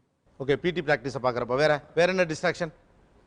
வீட்டில் மொபைல், ஸ்கூலில் காசிப்ஸ். ஓகே, வீட்டில் மொபைல், ஸ்கூலில் காசிப்ஸ். ஓகே, வேற கிளாஸ் கவனிச்சுக்கிட்டே இருக்கும்போது பின்னாடி யாராவது பாஸ் ஆவாங்க, நம்ம அவங்கள திரும்பி பார்ப்போம் கிளாஸ் கவனிக்காம. அதே போல் டீச்சர்ஸ் வந்து இவங்க இந்த சாரி கட்டு வந்திருக்காங்க, இவங்க இந்த கிளிப் போட்டிருக்காங்க, இவங்க போன வாரம் என்ன கிளிப் போட்டாங்க, அந்த மாதிரி ஒரு தாட்ஸ் வரும். கிளாஸில் ஃப்ரெண்ட்ஸ் பார்த்தோன்னா உட்காந்தே நீ இன்னைக்கு என்ன லஞ்ச் எடுத்துகிட்டு வந்திருக்க, இந்த மாதிரி டாக்ஸ் போகும். இல்லை புது படம் பார்த்தோம் அந்த ஸ்டோரி சொல்லு, இந்த மாதிரி தான் most of distractions. Movie sir. Cinema. Okay. Cinema வீட்டில் வந்து டிவி வந்து எப்போ தான் பார்க்குவோமோ அந்த டிஸ்ட்ராக்ட் ஆகும். அப்புறம் ஃப்ரெண்ட்ஸ் கிட்ட வந்து ஏதாவது தேவையில்லாமல் விஷயம்லாம் பேசிட்டு இருக்குது. அதுக்கப்புறம் மிஸ்ஸு வந்து நான் ஃபஸ்ட்டு பார்க்குறது வந்து மிஸ் என்ன ஸ்லிப்பர் போடுறாங்க, என்ன கம்பல் போடுறாங்க, என்ன பொட்டு வைக்கிறாங்க, என்ன ரப்பர் பேண்ட் போடுறாங்க, அதுதான் பார்ப்பேன் மெயின். என்ன சாரீ கட்டின்னு வராங்க, எந்த அளவில் பின் குத்தின்னு வராங்க, அதுதான் பார்ப்பேன். ஓ ஓகே. வேற ஃப்ரெண்ட்ஸ் கூட மெசேஜ் பண்ணுறது, மெசேஜிங், வெளியே ஊர் சுற்றுறது ஃப்ரெண்ட்ஸோட, ஊர் சுற்றுறது, ஃபேஷன், ஹேர் ஸ்டைல். இப்போ ஃபேஷன் நியூ மாடல்லாம் வந்துச்சுன்னா அதில் டிஸ்ட்ராக்ட் ஆகிடும். Hair style. நீங்கள் படிக்கலைங்கிற காரணத்துக்காகவே உங்களை என்னெல்லாம் சொல்கிறாங்க? எங்கள் அப்பா சொல்லுவார் சார், நான் படிக்கல, நான் தண்டசோறு சாப்பிட்றியாடான்னு சொல்லுவார் சார். நான் சண்டே டெஸ்ட் எழுதிட்டு வருவேன் டியூஷன்லேருந்து. நல்லா பசி இருக்கும். அம்மா நான்வெஜ் செஞ்சு வச்சுருப்பாங்க, நல்லா விரும்பி சாப்பிடுவேன். அவர் வந்துட்டு படிக்கிற பையன் வெறும் தயிர் சாதம் ஊறுகாய் வச்சு சாப்பிட்றேன், நீ என்ன விளையாடிட்டு இருக்க அப்படின்னு. சாப்பாட்டில் விளையாட அப்படின்னு வெளுத்து வெற்றியடா, படிக்கிற மார்க்கில் காட்டுறா, அப்படியே படிப்பு கம்பேர் பண்ணுவேன் சாப்பாடு வச்சு. ஓ படிக்காத பையனுக்கு என்ன நான்வெஜ்? வெற்றியே அப்படிங்க. வேற எங்கள் அப்பா சொல்லுவார் சாப்பிட்றதுக்கு வேணால் ஃபர்ஸ்ட் வரையும் படிப்பில் ஃபர்ஸ்ட் வர மாட்டேன்னு கேட்பாரு. ஓ ஓகே. வேற ஒன்றுமே இல்லை சார், கண்ணாடி பார்த்து தலை வருவேன் சார். படிக்க வைக்கல எவ்வளோ நேரம் கண்ணாடி பண்ணி நிற்கிது பார் அப்படின்னு. வேற லாஸ்ட் ரோவில் உட்கார வைப்பாங்க சார் படிக்கலனா. அப்புறம் ஹேண்ட் ரைட்டிங் ஒழுங்காக இல்லைனா படிக்கிற பசங்க பேர் ஹேண்ட் ரைட்டிங் பேர் எப்படி இருக்குன்னு கம்பேர் பண்ணுவாங்க சார். கம்பேர் பண்ணுவாங்க.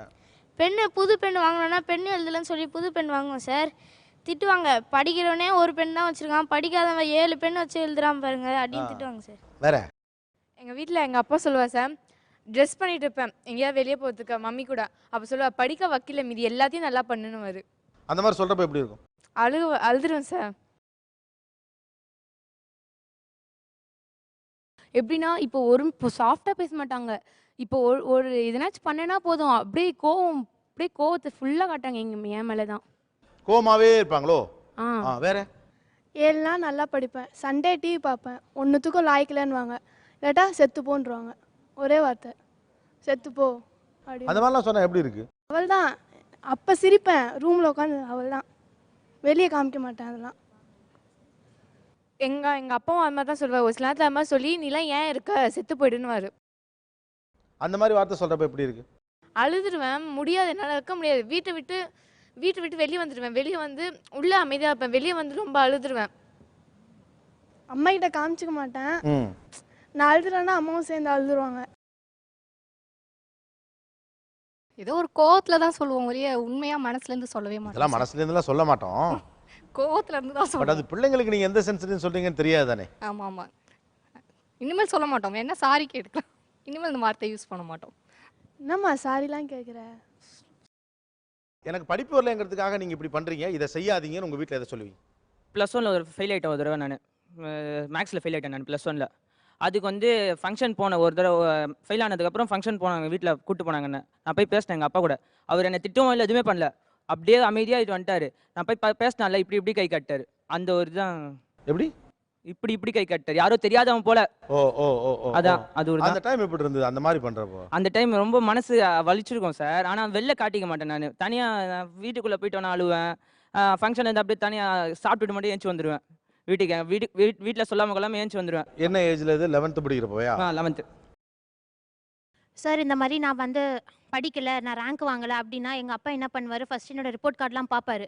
பார்த்துட்டு என்னை வீட்டில் என்ன பண்ணுவார், கத்திக்கிட்டே இருப்பார். ஏதாவது ஒரு ஃபங்க்ஷனுக்கு போனால் நீ எதுக்கும் உதவ மாட்டேன்னு சொல்லிட்டு நான் என்ன தப்பு பண்ணேனோ அது எல்லாரும் முன்னாடி சொல்லுவார். அது எனக்கு ரொம்ப ஹர்ட்டிங்காக இருக்கும் சார். ஏன் இந்த மாதிரிலாம் என்ன அவமானப்படுத்துறீங்க அப்படிலாம் நான் கேட்டேன். நீ பண்ண தப்புக்கு இதுதான் உனக்கு தண்டனை அப்படின்னு எங்கள் அப்பா என்னை எல்லாரும் முன்னாடி அசிங்கப்படுத்துவார் சார். எனக்கு என் குடும்பத்துக்கு முன்னாடி சுத்தமாக எனக்கு மரியாதையே இல்லை சார். மாதிரி தனிமையாக இருக்க மாதிரி இருக்கும், யாருமே நம்ம கூட பேசாத மாதிரி. ஒரே என்ன சொல்கிறது, அது சொல்ல முடியாது அந்த ஃபீலிங். அப்போ இருக்கும்போது அந்த தனிமையில் யாருமே பேச மாட்டாங்க, நம்மளுக்குன்னு யாருமே இல்லாத மாதிரி இருக்கும் அந்த இது நேரத்தில் மட்டும். சார், நம்ம பேப்பர் கையில் வாங்குறதுக்கு முன்னாடி ஆன்சர் ஸ்கிரிப்ட்ஸ் கையில் வாங்குறதுக்கு முன்னாடி நம்ம அதுக்கு ரொம்ப சந்தோஷமாக ஜோவியலாக ஃப்ரெண்ட்ஸ் கூட கான்வர்சேஷனில் எடுத்திருப்போம். as soon as we get that scripts in our hand அந்த மார்க்கை பார்க்கும் பொழுது அவ்வளோ லெஸ்ஸாக இருக்கும் பொழுது டோட்டலாக நம்ம blank ஆயிடுவோம் சார். நம்ம இதுக்கு முன்னாடி இருந்த அந்த சந்தோஷமானது எப்படின்னா அப்படியே ஒரேடியாக கம்மியாயிட்டு என்னடா நம்ம இவ்வளோ சந்தோஷமாக இருந்தோமே இந்த மார்க்கை பார்த்துட்டு நம்மளோட ப்ளஷராக இருந்தது எல்லாம் சிரிப்புகள் எல்லாம் போயிடும் சார். நான் டியூஷன் போயிட்டு இருந்தேன். மேக்ஸ்க்கு மட்டும்தான் போனேன். மேக்ஸில் கம்மி மார்க்கு. 2 மாதம் ஆச்சு, இன்னைக்கு வரைக்கும் நான் டியூஷன் போகல. நிறைய விஷயங்கள் சொல்கிறாங்க, இதுக்கெல்லாம் உங்கள் பதில் என்ன? அவங்க அப்பா திட்டும்போது நான் அவ்வளோ சொல்லுவேன் ஆறுதலா, அப்பா ஏதோ சொல்லிடுறாருமா, அதை பற்றிலாம் நீ ஃபீல் பண்ணாது, நீ படிக்கிறத படித்து நீ முதல்ல பாஸ் பண்ணிவிட்டு அந்த மார்க் எடுத்துகிட்டு வந்து அப்பா கிட்ட காட்டு, திட்டுறான்ட்டு அவள் ஃபீல் பண்ணுறா, இந்த மாதிரி செத்துப்போ அப்படின்னு சொல்லாருன்னு சொல்லிட்டு. அவர் வந்து ட்ரிங்க்ஸ் பண்ணால் மட்டும்தான் அந்த மாதிரி திட்டுவார், மற்ற டைம்லாம் திட்ட மாட்டார். நான் அவர்கிட்ட சொல்லியிருக்கேன், அவர் ட்ரிங்க்ஸ் பண்ணதுனால அந்த மாதிரி பேசுகிறாரு, மற்றபடிலாம் அந்த மாதிரி பேச மாட்டாருமா, அதெல்லாம் நீ ஃபீல் பண்ணாதுன்னு தான் சொல்லியிருக்கேன். மற்றவங்க அவனோட வாழ்க்கையில் அவன் நல்லபடியாக இருக்கணுன்ற அந்த ஒரு இதில் நாங்கள் என்ன பண்ணுறேன்னே ஒரு சில நேரம் தெரியாமல் தான் செஞ்சிடறோம். ஓகே. ஆனால் ஒரு சில நேரம் செஞ்சுட்டு தவறுதல்னு நாங்கள் மனதாண்ட உணர்றோம் சார், உணர்றோம், வருத்தப்படுறோம், வேதனைப்படுறோம் சார். சார் என் டாக்டர் வந்துட்டு அவள் வந்துட்டு மேக்கப் பண்ணதுக்கு வந்துட்டு மம்மி சொன்னாங்க அப்படின்னு சொல்லி சொன்னான். மேக்கப் பண்ணுற இதில் வந்துட்டு அதே எவ்வளோ வந்துட்டு உணர்வுகள் இருக்கோ மேக்கப் பண்ணுறதுல, அதே மாதிரி படிக்கவும் அது வந்துட்டு ஆட்டோமேட்டிக்காக வரணும். நீங்கள் அழகையும் படிப்பையும் சேர்க்குறீங்க, நான் தொடர்ந்து அதான், அது குறிப்பாக பெண் பிள்ளைகள்கிட்ட எல்லாமே அழகையும் படிப்பையும் ஏன் கனெக்ட் பண்ணிக்கிட்டே இருக்கீங்க? இல்லை, அது வந்துட்டு காரணம் வந்துட்டு எதனா ஒரு காரணம் கிடைக்கும்னு சொல்லி தான் நம்ம அதை வச்சு நம்ம சொல்கிறோம். காரணத்தை இழுத்துக்கிறீங்க, ஏதோ ஒரு காரணத்தை நமக்கு அதை எடுத்துன்னு வரணும். இன்னைக்கு இருக்கக்கூடிய சூழ்நிலைகளை மாணவர்களை படிக்க விடாமல் தடுக்கக்கூடிய காரணிகள், டிஸ்ட்ராக்ஷன்ஸ் ஃபேக்டர்ஸ் என்னென்ன அப்படின்னு சில விஷயங்களை கேட்டுட்ருக்கோம். ஏன்னா இன்றைக்கி பசங்களுக்கு அதிக டிஸ்ட்ராக்ஷன் இருக்குது அப்படின்னு சொல்லப்படுது. அதே நேரத்தில் அவங்க எதிர்பார்ப்பதை விட அதிகமாக படிக்க வேண்டுங்கிற ஒரு சூழலும் இங்கே இருக்குது. ஸோ இவங்களுடைய உண்மையான டிஸ்ட்ராக்ஷன்ஸ் என்னென்ன தொடர்ந்து பேசலாம் ஒரு சிறிய இடைவேளைக்கு பிறகு. இது Aachi Masala Neeya Naana, powered by NAC Wellness, co-presented by Sunland. ஒவ்வொரு தொழிலும் எனர்ஜி.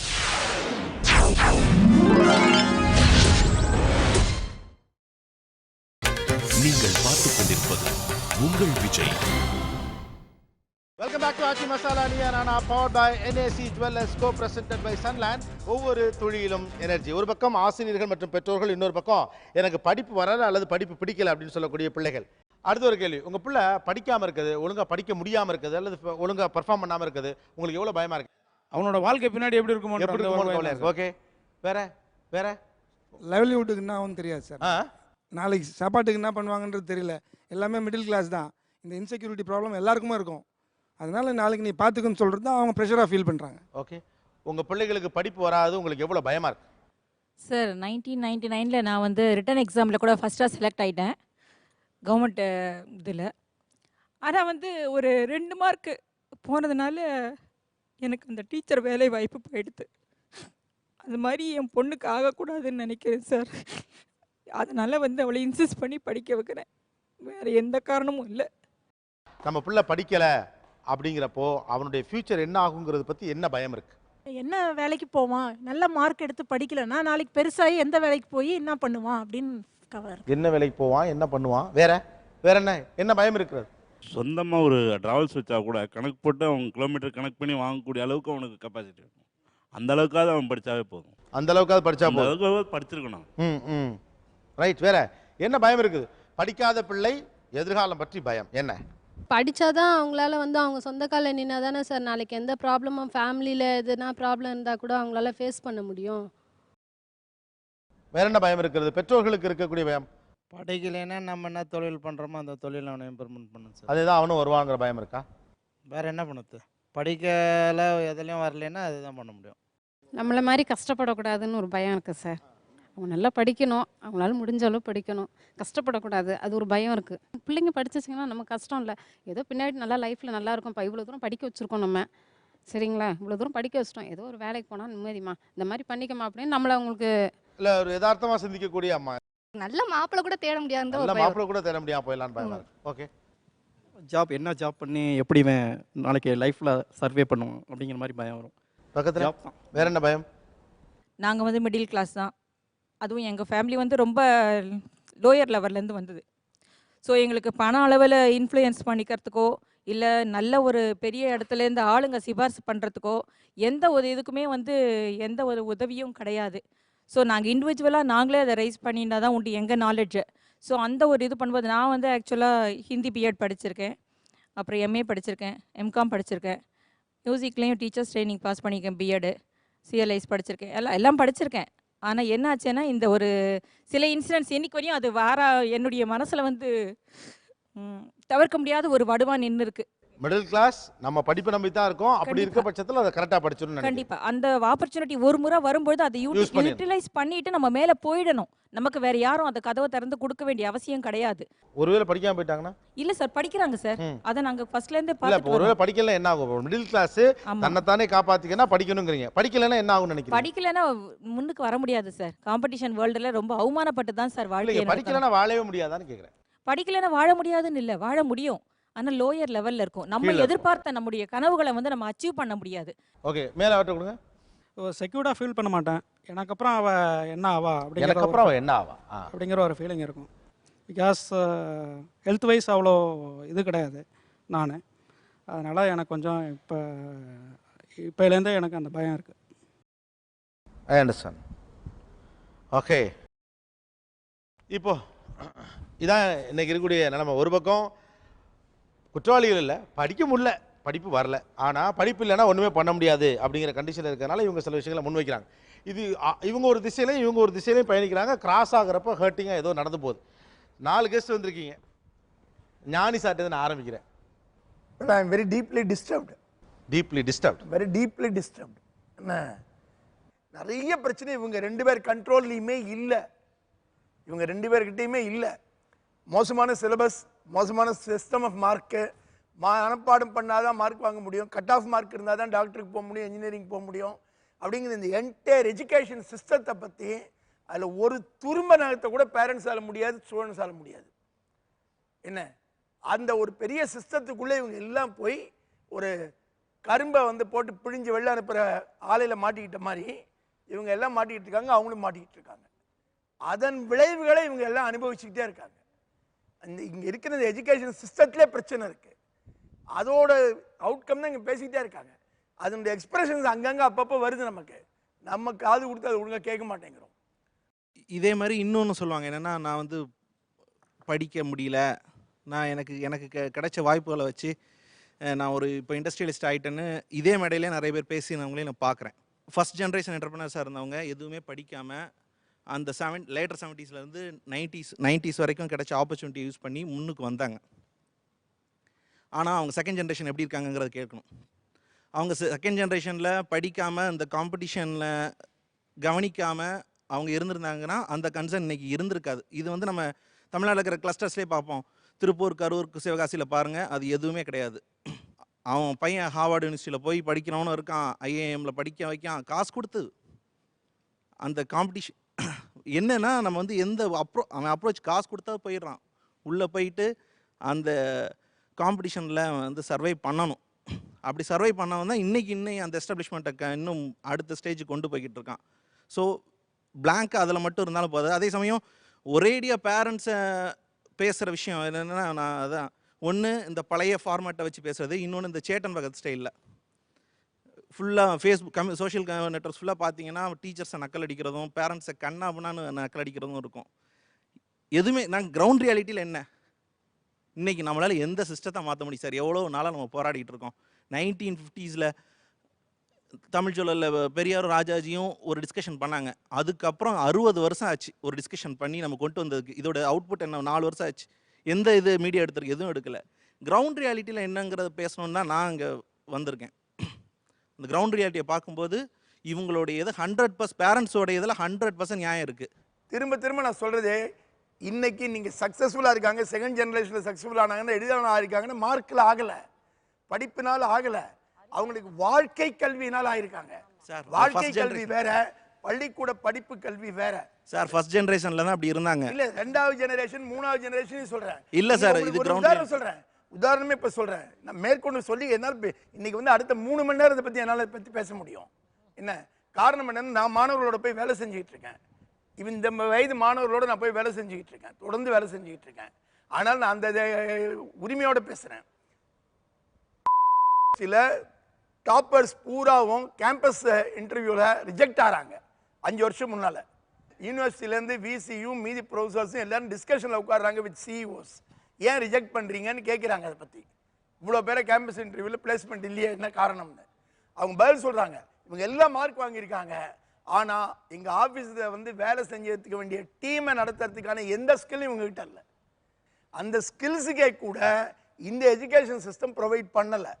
அப்போ அதுக்கு வெளியில் போய் பார்க்கணும்னா பெற்றோர் மார்க் வாங்குறதை தவிர இன்னும் எதுலலாம் உங்கள் குழந்தைகள் தேர்ச்சி பெறாங்கன்றதுல கவனம் செலுத்துறது தான் முக்கியமாக இருக்குது. அவங்களுக்கு இவங்க அத்தனை பேர் நான் எழுதி தரேன், இவங்க அத்தனை பேருக்கும் மேத்ஸ் வராமல் இருக்கலாம், ஃபிசிக்ஸ் வராமல் இருக்கலாம், கெமிஸ்ட்ரி வராமல் இருக்கலாம், ஆனால் இவங்க எல்லாருக்கும் நல்லா வரக்கூடிய ஒன்றுன்னு ஒவ்வொருத்தர்கிட்டையும் ஒரு விஷயம் இருக்கு. இவங்க ஒவ்வொருத்தருக்கும் நல்லா வரக்கூடிய விஷயம்னு ஒவ்வொன்று இருக்கு. அந்த ஒவ்வொரு பேரண்ட்டும் அந்த ஒவ்வொரு குழந்தைகிட்ட இருக்க அந்த ஒன்று என்னன்னு கண்டுபிடிச்சிங்களா, தேடினீங்களா?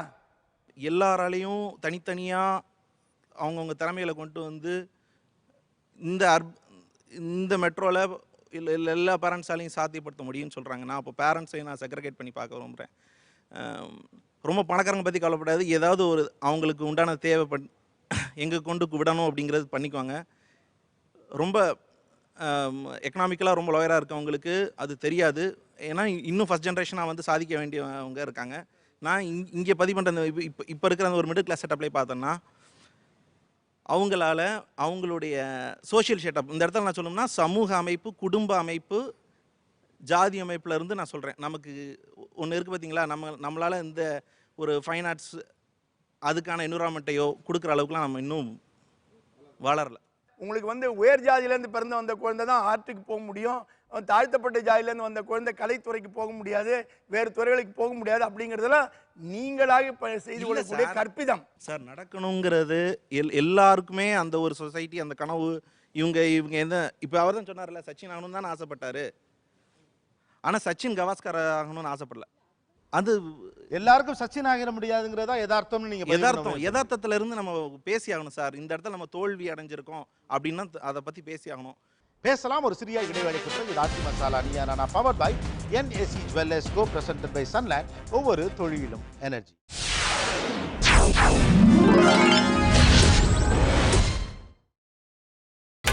நீங்கள் பார்த்துக் கொண்டிருப்பது உங்கள் Vijay. Powered by NAC Jewellers Co presented by Sunland. ஒவ்வொரு தொழிலும் எனர்ஜி. அளவுக்கு மீறி ஆம்பிஷன்ஸை வச்சுக்கிட்டு தான் இந்த பிரச்சனையை சந்திக்கிறாங்க. பாத்தீங்கன்னா இப்போ இந்த ஆம்பிஷன்ஸ் அளவுக்கு மீறி ஆம்பிஷன் எதுக்கு வந்ததுங்கிறது சோஷியல் செட்டப்ல இருந்து வருதுன்னு நான் சொல்றேன் சார். சார் பேசிக்காக ஒரு இயற்கை சம்பந்தமான ஒரு விஷயம், நம்ம அடிப்படை விஷயங்கள் சிலது தெரிஞ்சுக்கணும். நேச்சுரல் ஃபிட்டுன்னு ஒன்று இருக்குது. சில பேருக்கு சிலது நல்லா வரும், சில பேருக்கு சிலது வராது. எனக்கு மேக்ஸ் சுட்டு போட்டால் கூட வராது. பட் என்னை கட்டாயப்படுத்தலை, நீ என்ஜினியர் தான் ஆகணும், நீ மேக்ஸ் படிச்சே தீரணும்னு யாரும் சொல்ல. முடிஞ்ச வரைக்கும் படி, அதை ஒப்பேத்திட்டு அடுத்த வேலையை பாருன்னு தான் சொல்லிட்டாங்க. அப்படி என்னை அண்டர்ஸ்டாண்ட் பண்ணுற ஒரு என்வாயன்மெண்ட் இருக்கும்போது எனக்கு எது நல்லா வருது, எனக்கு பயாலஜி நல்லா வருது, எனக்கு நிறையா பேச வருது, நிறைய விஷயம் புரிஞ்சிக்க வருதுன்னா அதுதான் நேச்சுரல் ஃபிட்னா அது சம்மந்தமான துறையை தான் நான் தேர்ந்தெடுத்து போகணுமே தவிர எங்கள் அம்மா கனவு, எங்கள் அப்பா கனவு, எங்கள் தாத்தா கனவெல்லாம் நிறைவேற்றுறதுக்காக நான் பிறந்திருக்கேன். Definitely not. எனக்குன்னு ஒரு கனவு இருக்குது, அதை நான் நிறைவேற்றணும். அப்போ தான் அதில் நான் சந்தோஷமாக இருப்பேன். அது எனக்கு வேலையாவோ ஒரு சுமையாவோ எனக்கு ஒரு கஷ்டமாகவும் இருக்காது, இயல்பாக இருக்கும், சந்தோஷமாக இருக்கும். அப்போ நான் வேலைக்கே போக வேண்டாம் அப்படின்றதானே கடைசியில் அவங்க ஆசைப்படுற விஷயம். ஆனால் ஸ்கூலுக்கு போனோன்னா நம்ம சொல்கிற முதல் விஷயம் பேசக்கூடாது, போயிட்டாருங்க, கிளாஸுக்கு கவனிங்க, எழுதி போடுறதை எழுதிட்டு வாங்க அப்படின்னா வெறும் ஒரு ஜஸ்ட் காப்பிங் மிஷினாவோ மெமரி மிஷினாவோ நம்ம குழந்தைங்களை வளர்க்குறது நம்ம குழந்தைங்களுக்கு நம்ம செய்கிற மிகப்பெரிய அநியாயம், துரோகம். இந்த பிரெயின் இதுக்காக உருவாக்கப்பட்டதில்லை.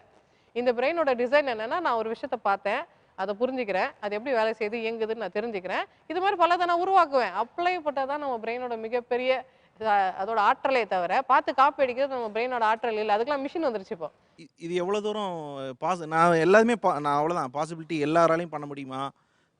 சென்னையை விட்டு வெளியே வந்து நான் பார்க்குறேன். சார் ஐ திங்க் நீங்கள் உங்கள் பிளிங்கர்ஸ் எடுத்துகிட்டு கொஞ்சம் பார்க்கணும்னு நினைக்கிறீங்க. நீங்கள் இப்படி வச்சிருக்கிறீங்களா? இதெல்லாம் தெரிய மாட்டேங்குது.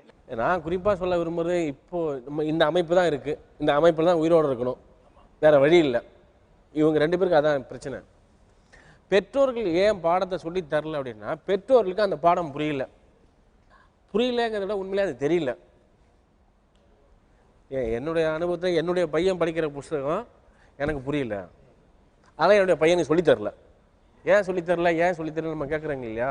உண்மையிலே நீ பாடத்திட்டம் இவங்களுக்கு தெரியல. ஏன்னா இவங்க ஒரு 30 வருஷத்துக்கு முன்னாடி படித்தவங்க. அந்த பாடத்திட்டம் வேறு, இப்போ இருக்கிற பாடத்திட்டம் வேறு. அதனால் இவங்களால சொல்லித்தர முடியல. இன்றைக்கி இருக்கக்கூடிய ஆசிரியர்கள் இருக்காங்க இல்லையா, அவங்களுக்குமே அந்த பாடத்திட்டம் ரொம்ப கஷ்டமாக இருக்குது, புரியாமல் இருக்குது. அந்த பாடத்திட்டம் 2 பேருக்கும் கஷ்டமான ஒரு பாடத்திட்டத்தை குழந்தைகிட்ட கொண்டு போய் நம்ம அப்படியே ஒரு பெரிய அளவில் கொடுக்குறோம். அப்போ அந்த குழந்தையும் அந்த பாடத்திட்டத்தை விட்டு விலகி நிற்குது. 3 பேருமே அந்த பாடத்திட்டத்தோட விலகி நிற்கிறாங்க. பெற்றோர்களுக்கு அந்த பாடத்திட்டம் புரியல, ஆசிரியர்களுக்கு அந்த பாடத்திட்டம் புரியல, அல்லது கொஞ்சம் புரிஞ்சா கூட அந்த மாணவருடைய இயல்புக்கு ஏற்ற வகையில் சொல்லித்தர அவங்களால இறங்கி வர முடியல, அல்லது அந்த லெவலை புரிஞ்சுக்கிறவர்களுக்கு மாணவர்கள் மேலே ஏறி வர முடியாதவருக்கு அவன் இருக்கான். இன்னும் ஒன்று படிக்கல எல்லாரும் சொல்கிறீங்க, உண்மையிலே ப்ரீகேஜிலேருந்து அவனை படிக்க வச்சு தான் வரீங்க. ப்ரீகேஜிலேருந்து அவன் படிச்சுட்டு தான் இருக்கான். உங்களை விட பெற்றோரோட இன்றைக்கி பாடம் நடத்துகிற ஆசிரியரோட மாணவர்கள் நல்லா படிக்கிறாங்கிற அபிப்பிராயம் தான் எனக்கு இருக்குது. ஏன்னா நான் படித்தாவது எனக்கு நல்லா ஞாபகம் இருக்குது. என்னை எப்போதுமே கடைசி பெஞ்சில் தான் உட்கார வச்சாங்க. எல்லாரும் சொல்லுவாங்கன்னு பார்த்தா கடைசி பெஞ்சு கேஸில் எந்திரான்னு அர்த்தம், மக்கள்லாம் எந்திரான்னு அர்த்தம். இன்னும் எங்கள் வாதியில் எங்கன்னா அறிவாளிகளாம் எந்திருப்பார். அறிவாளிகள் நாங்கள் கடைசி பெஞ்சிலேருந்து எழுந்து வந்திருப்போம்.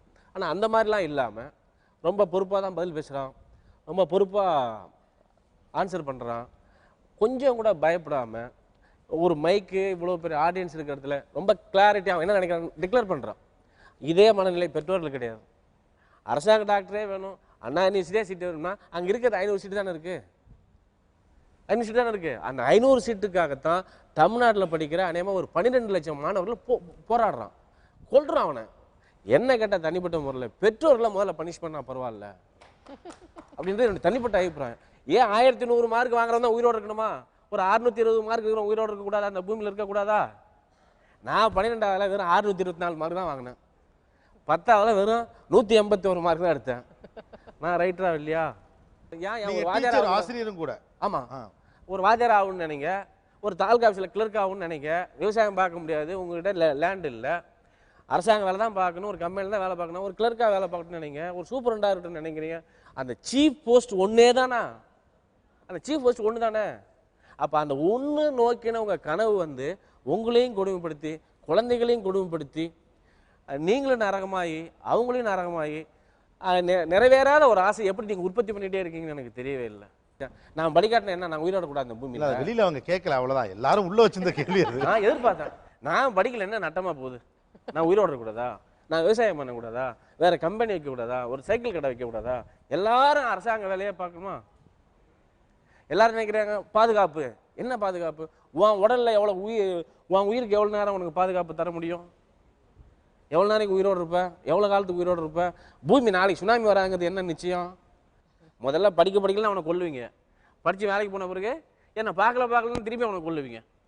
வெண்ணிலா, உங்கள் கருத்து?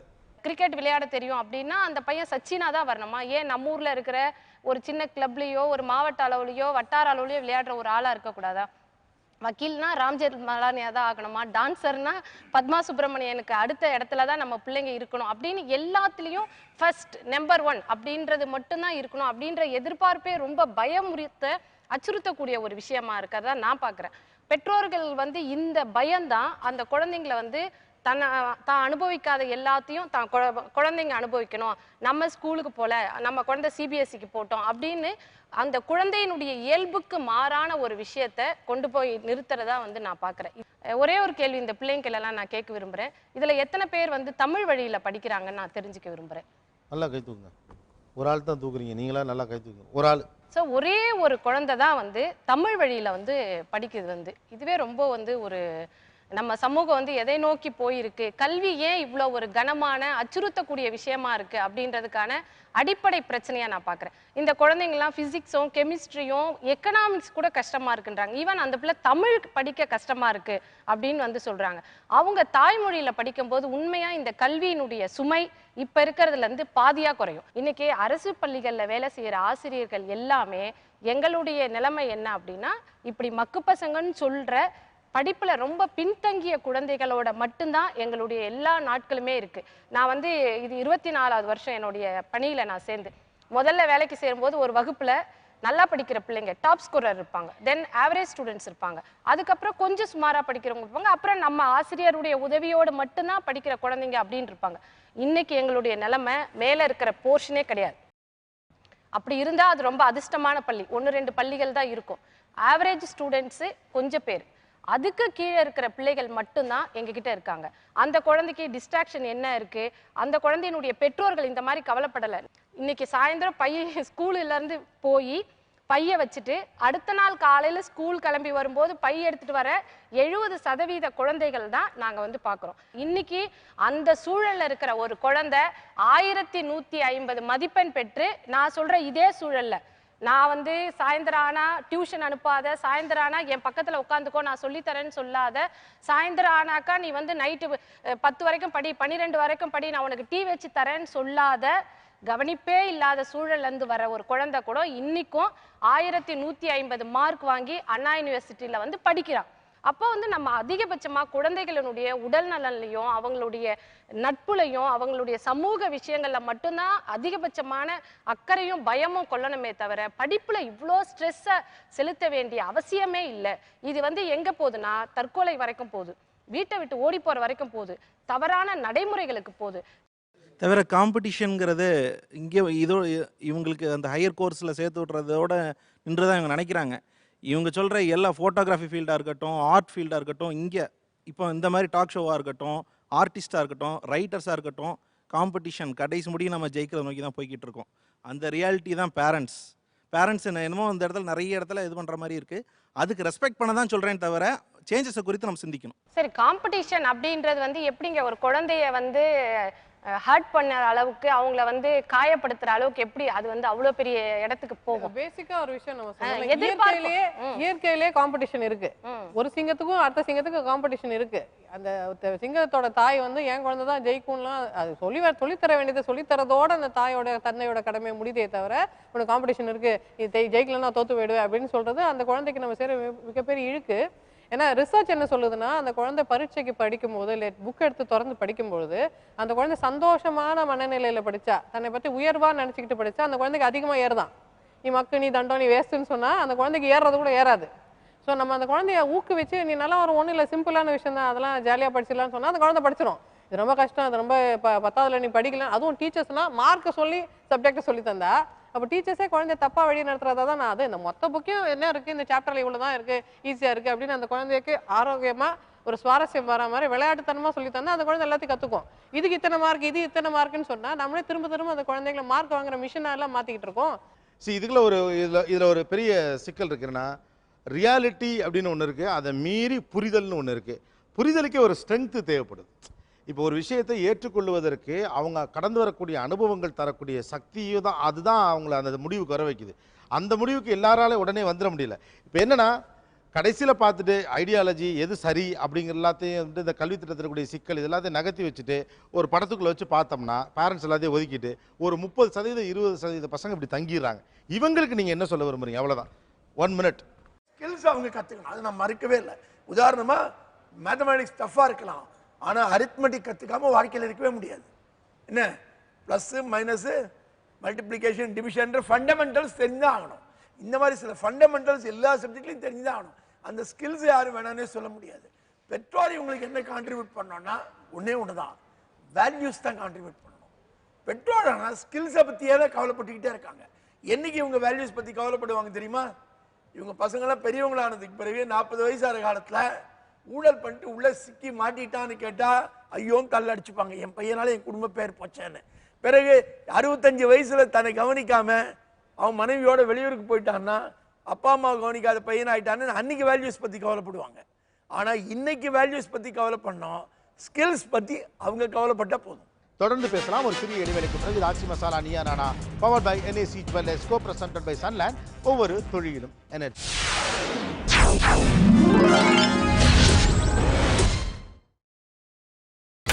நீங்கள் பார்த்துக் கொண்டிருப்பது உங்கள் விஜய். Welcome back. ராசி Masala Neeya Naana powered by NAC Jewellers, co-presented by Sunland. ஒவ்வொரு தொழிலும் எனர்ஜி. Shalini, what do you want to say?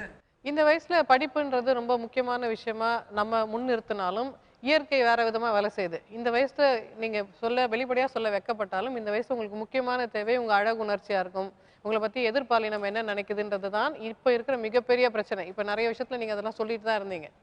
So இதை பற்றி உங்கள் டீச்சர்ஸும் கமெண்ட் அடிக்கிறாங்க, உங்கள் பேரண்ட்ஸும் கமெண்ட் அடிக்கிறாங்க. பட் இதுலேருந்து எப்படி மீண்டு வருதுன்ற அந்த வித்தையை மட்டும் சொல்லித்தர மாட்டேன்றாங்க. அந்த வேல்யூ மட்டும் மேபி வில் ஆட். இந்த வயசில் நீங்கள் எதில் இப்போ சார் சொன்ன மாதிரி நிறைய விஷயங்கள் உங்களுக்கு ஈடுபாடு இருக்கும், நிறைய விஷயத்தில் உங்களுக்கு தேடல் இருக்கும், இதை நோக்கி நீங்கள் போவீங்க, எக்ஸ்பெரிமெண்ட் பண்ணுவீங்க, இதுதான் நமக்கு வருதுன்றதை நீங்கள் கண்டுபிடிப்பீங்க. அப்போ சில எக்ஸ்பெரிமெண்ட்ஸ் நல்லா தான் முடியலாம், சில எக்ஸ்பெரிமெண்ட்ஸ் ஹெல்த்தியாக கூட போய் முடியலாம். பட் நீங்கள் எதில் நீங்கள் உங்களோட உழைப்பையும் மனசையும் உங்களோட இமோஷன்ஸையும் செலுத்துறீங்களோ அதில் தான் பிற்காலத்தில் அதுதான் உங்கள் ஃபீல்டாக மாறும்.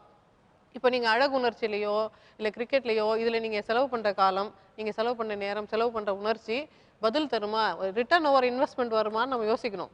நீங்கள் இவ்வளோ டைமையும் இவ்வளோ முயற்சியும் போட்டு பின்னாடி ஒன்றும் வரப்போகிறது இல்லைன்னா அப்போ வேஸ்ட்ஃபுல்லான ஒரு என்டர்பிரைஸில் நீங்கள் உங்கள் மனசையும் இளமையும் வேஸ்ட் பண்ணதில் அவசியம் இல்லை.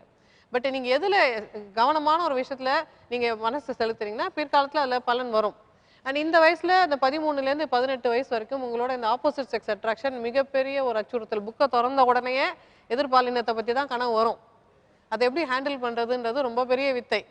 ஸோ நீங்கள் என்ன பண்ணலான்னா, ஓகே நான் ஒரு 1/2 மணி நேரம் படிச்சுட்டு ஒரு 5 நிமிஷம் கனவு கண்டுக்கிறேன், சரி ஒரு 40 நிமிஷம் படிச்சுட்டு ஒரு 5 நிமிஷம் கனவு கண்டுக்கிறேன், இல்லை 1 நிமிஷம் பேசிக்கிறேன் அப்படின்னா நீங்கள் உங்களுக்கு எது சந்தோஷத்தை தருதோ அதையே ரிவார்டாக மாற்றி இது முடிச்சுட்டு அதுன்னு நீங்கள் உங்களை ட்ரெயின் பண்ணிங்கன்னா, ஒரு டைம் டேபிள் போட்டு கடன்னு செய்ய ஆரம்பிச்சிங்கன்னா இதுவும் கிடைக்கும் இதுவும் கிடைக்கும். Both win situation.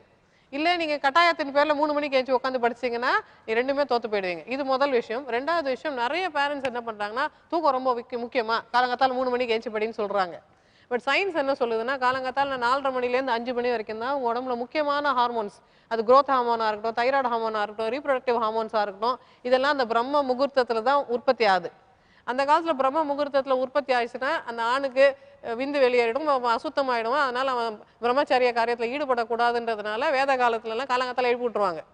அதையே ஃபாலோ பண்ணிட்டு எங்கள் விடிய காலையில் பசங்களை எழுப்பி விடுறாங்க. பட் பசங்களுக்கு அதனால் எக்கச்சக்கமான தொந்தரவுகள் வருது.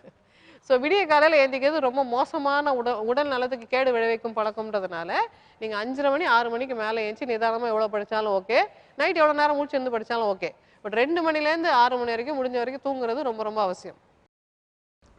சார் அவங்களுக்கு என்ன சார் நினைக்கிறீங்க? 35 எடுக்கிறவன் போதும். நல்லா எனக்கு பொறுத்த வரைக்கும் 35 எடுக்கிறவன் 50 எடுக்கிறவன் தான் நல்லா ஸ்டாண்ட் பண்ணுறான், சமூகத்தை புரிஞ்சுக்கிறான், சமூகத்தோட செயல்படுறான், சமூகத்தை ரியாக்ட் பண்ணுறான். 100 மார்க் எடுக்கிறான் என்ன பண்ணுறான், குதிரையில் சேனம் கட்டின மாதிரி அப்படியே போகிறான். 35 மார்க் எடுக்கிறல்ல, நீங்கள் சமூகத்தை ரொம்ப அனுசரித்து போகக்கூடிய ஒரு ஆளாக இருப்ப, சமூகத்தோட இணைஞ்சு போகக்கூடிய ஒரு ஆளாக இருப்ப. நான் ரொம்ப பெரிய ஆள்றா, 35 மார்க் வாங்கினாலும் நான் தான் அறிவாளி நீ நினச்சின்னா நீ தான் சிறந்த சந்தோஷமான ஆள், மகிழ்ச்சியான வாழ்க்கையை வாழ முடியும். வெண்ணிலா வடிவனசு அவங்களுக்கு நீங்கள் நிறைய பேர் கணக்கு பிடிக்காதுன்னு சொல்லியிருக்கீங்க. நான் கணக்கு டீச்சரானா? எனக்கான என்னென்னா, உங்களுக்கு கணக்கு புரியாமல் இல்லை பிடிக்காமல் இருக்குது அப்படின்றது ஒரு கற்பிதமோ அப்படின்னு நான் நினைக்கிறேன். ஏன்னா ஒரு தம்பி சொன்னார், ஏன் உனக்கு கணக்கு பிடிக்காது அப்படின்னா, அது புரியாது அதனால் பிடிக்காது அப்படின்னார். ஸோ இவ்வளோ தெளிவாக யோசிக்க சிந்திக்கக்கூடிய அளவுக்கு இந்த வயசில் நீங்கள் எல்லாருமே ரொம்ப பக்குவப்பட்டிருக்கீங்க. அது எனக்கு ரொம்ப மகிழ்ச்சியாக இருக்குது. ஏறக்குறைய எல்லாருமே ஒரு 13லேருந்து 17, 18 வயசில் இருக்கீங்க. அப்போது இந்த அன்பின் பெயரால் நடக்கின்ற எல்லா அடக்குமுறைகளையும் எதிர்கொள்கிறதுக்கு நீங்கள் பக்குவப்படுத்திக்கலாம். அது உங்களுக்கு இந்த படிப்பு, சூழல், நட்பு, சமூக இணையதளங்கள் எல்லாமே உங்களுக்கு கொடுக்குறதா நான் நினைக்கிறேன். உங்களை தெளிவுபடுத்திக்கோங்க. ரெண்டாவது, பெற்றோர்கள் சொல்கிறது எல்லாமே கொஞ்சம் அதிகபட்சமாக இருந்தால் கூட அது உங்களுடைய நன்மைக்காக தான் அப்படின்னு சொல்லிட்டு அதை ஒரு வருத்தத்துக்குரியோ அதை ஒரு பெரிய உங்களை காயப்படுத்துகிற செயலாவோ எடுத்துக்காமல் உங்கள் வாழ்க்கையினுடைய அடுத்த கட்டத்துக்கு போகிறதுக்கான ஒரு ஆதாரமாக நீங்கள் அதை மாற்றிக்க முடியும். 100 மார்க் எடுத்தவங்க 90 மார்க் எடுத்தவங்க எல்லாமே ஒரு அலுவலகத்தோடு போய் தங்களுடைய வாழ்க்கையை 40 ஆண்டு கால வாழ்க்கையை அதுக்குள்ளேயே முடிச்சிட்டாங்க. ஆனால் 40%, 35, 50% எடுத்தவங்க தான் உலகத்தை ரொம்ப பார்த்துருக்காங்க, வாழ்க்கையை ரொம்ப நல்லா பார்த்துருக்காங்க, வாழ்க்கையை என்ஜாய் பண்ணுறாங்க. இன்னொன்று, இந்த சமூகத்தில் நடந்த எல்லா விதமான நல்ல விஷயங்களும் இந்த பிலோ ஆவரேஜ் குரூப்பால் தான் நடந்திருக்கு. 100 மார்க் எடுத்தவங்களால் இந்த சமூகத்தில் எந்த விதமான பொலிட்டிக்கல் முன்னேற்றமும் நடக்கலை, சமூக மேம்பாட்டு காரியங்கள் நடக்கலை. ஆக இந்த சமூக மேம்பாட்டு காரியங்களை மிக முக்கியமாக மேலெடுத்தவங்க இந்த பிலோ ஆவரேஜ் ஸ்டூடெண்ட் தான். அதனால் நீங்கள் அந்த மாதிரி வரதில் ஒன்று சந்தோஷப்படுங்க. Thank you. Thanks to the guest. Thanks a lot. Thank you sir. Thank you. Thank you. Thanks Vennila. Okay, இந்த ஷோவை பொறுத்த வரைக்கும் பரிசுங்கிறது இந்த பேச்சு திறமைக்கு கிடைப்பது கிடையாது. ஒருவர் அந்த ஷோவில் ஒரு முக்கியமான விஷயத்தை எல்லாருக்குமாக கொண்டு போய் சேர்த்துருந்தா அவங்க தான் சிறந்த பேசினவங்க அப்படின்னு நம்ம கணக்கில் எடுத்துக்கிறோம்.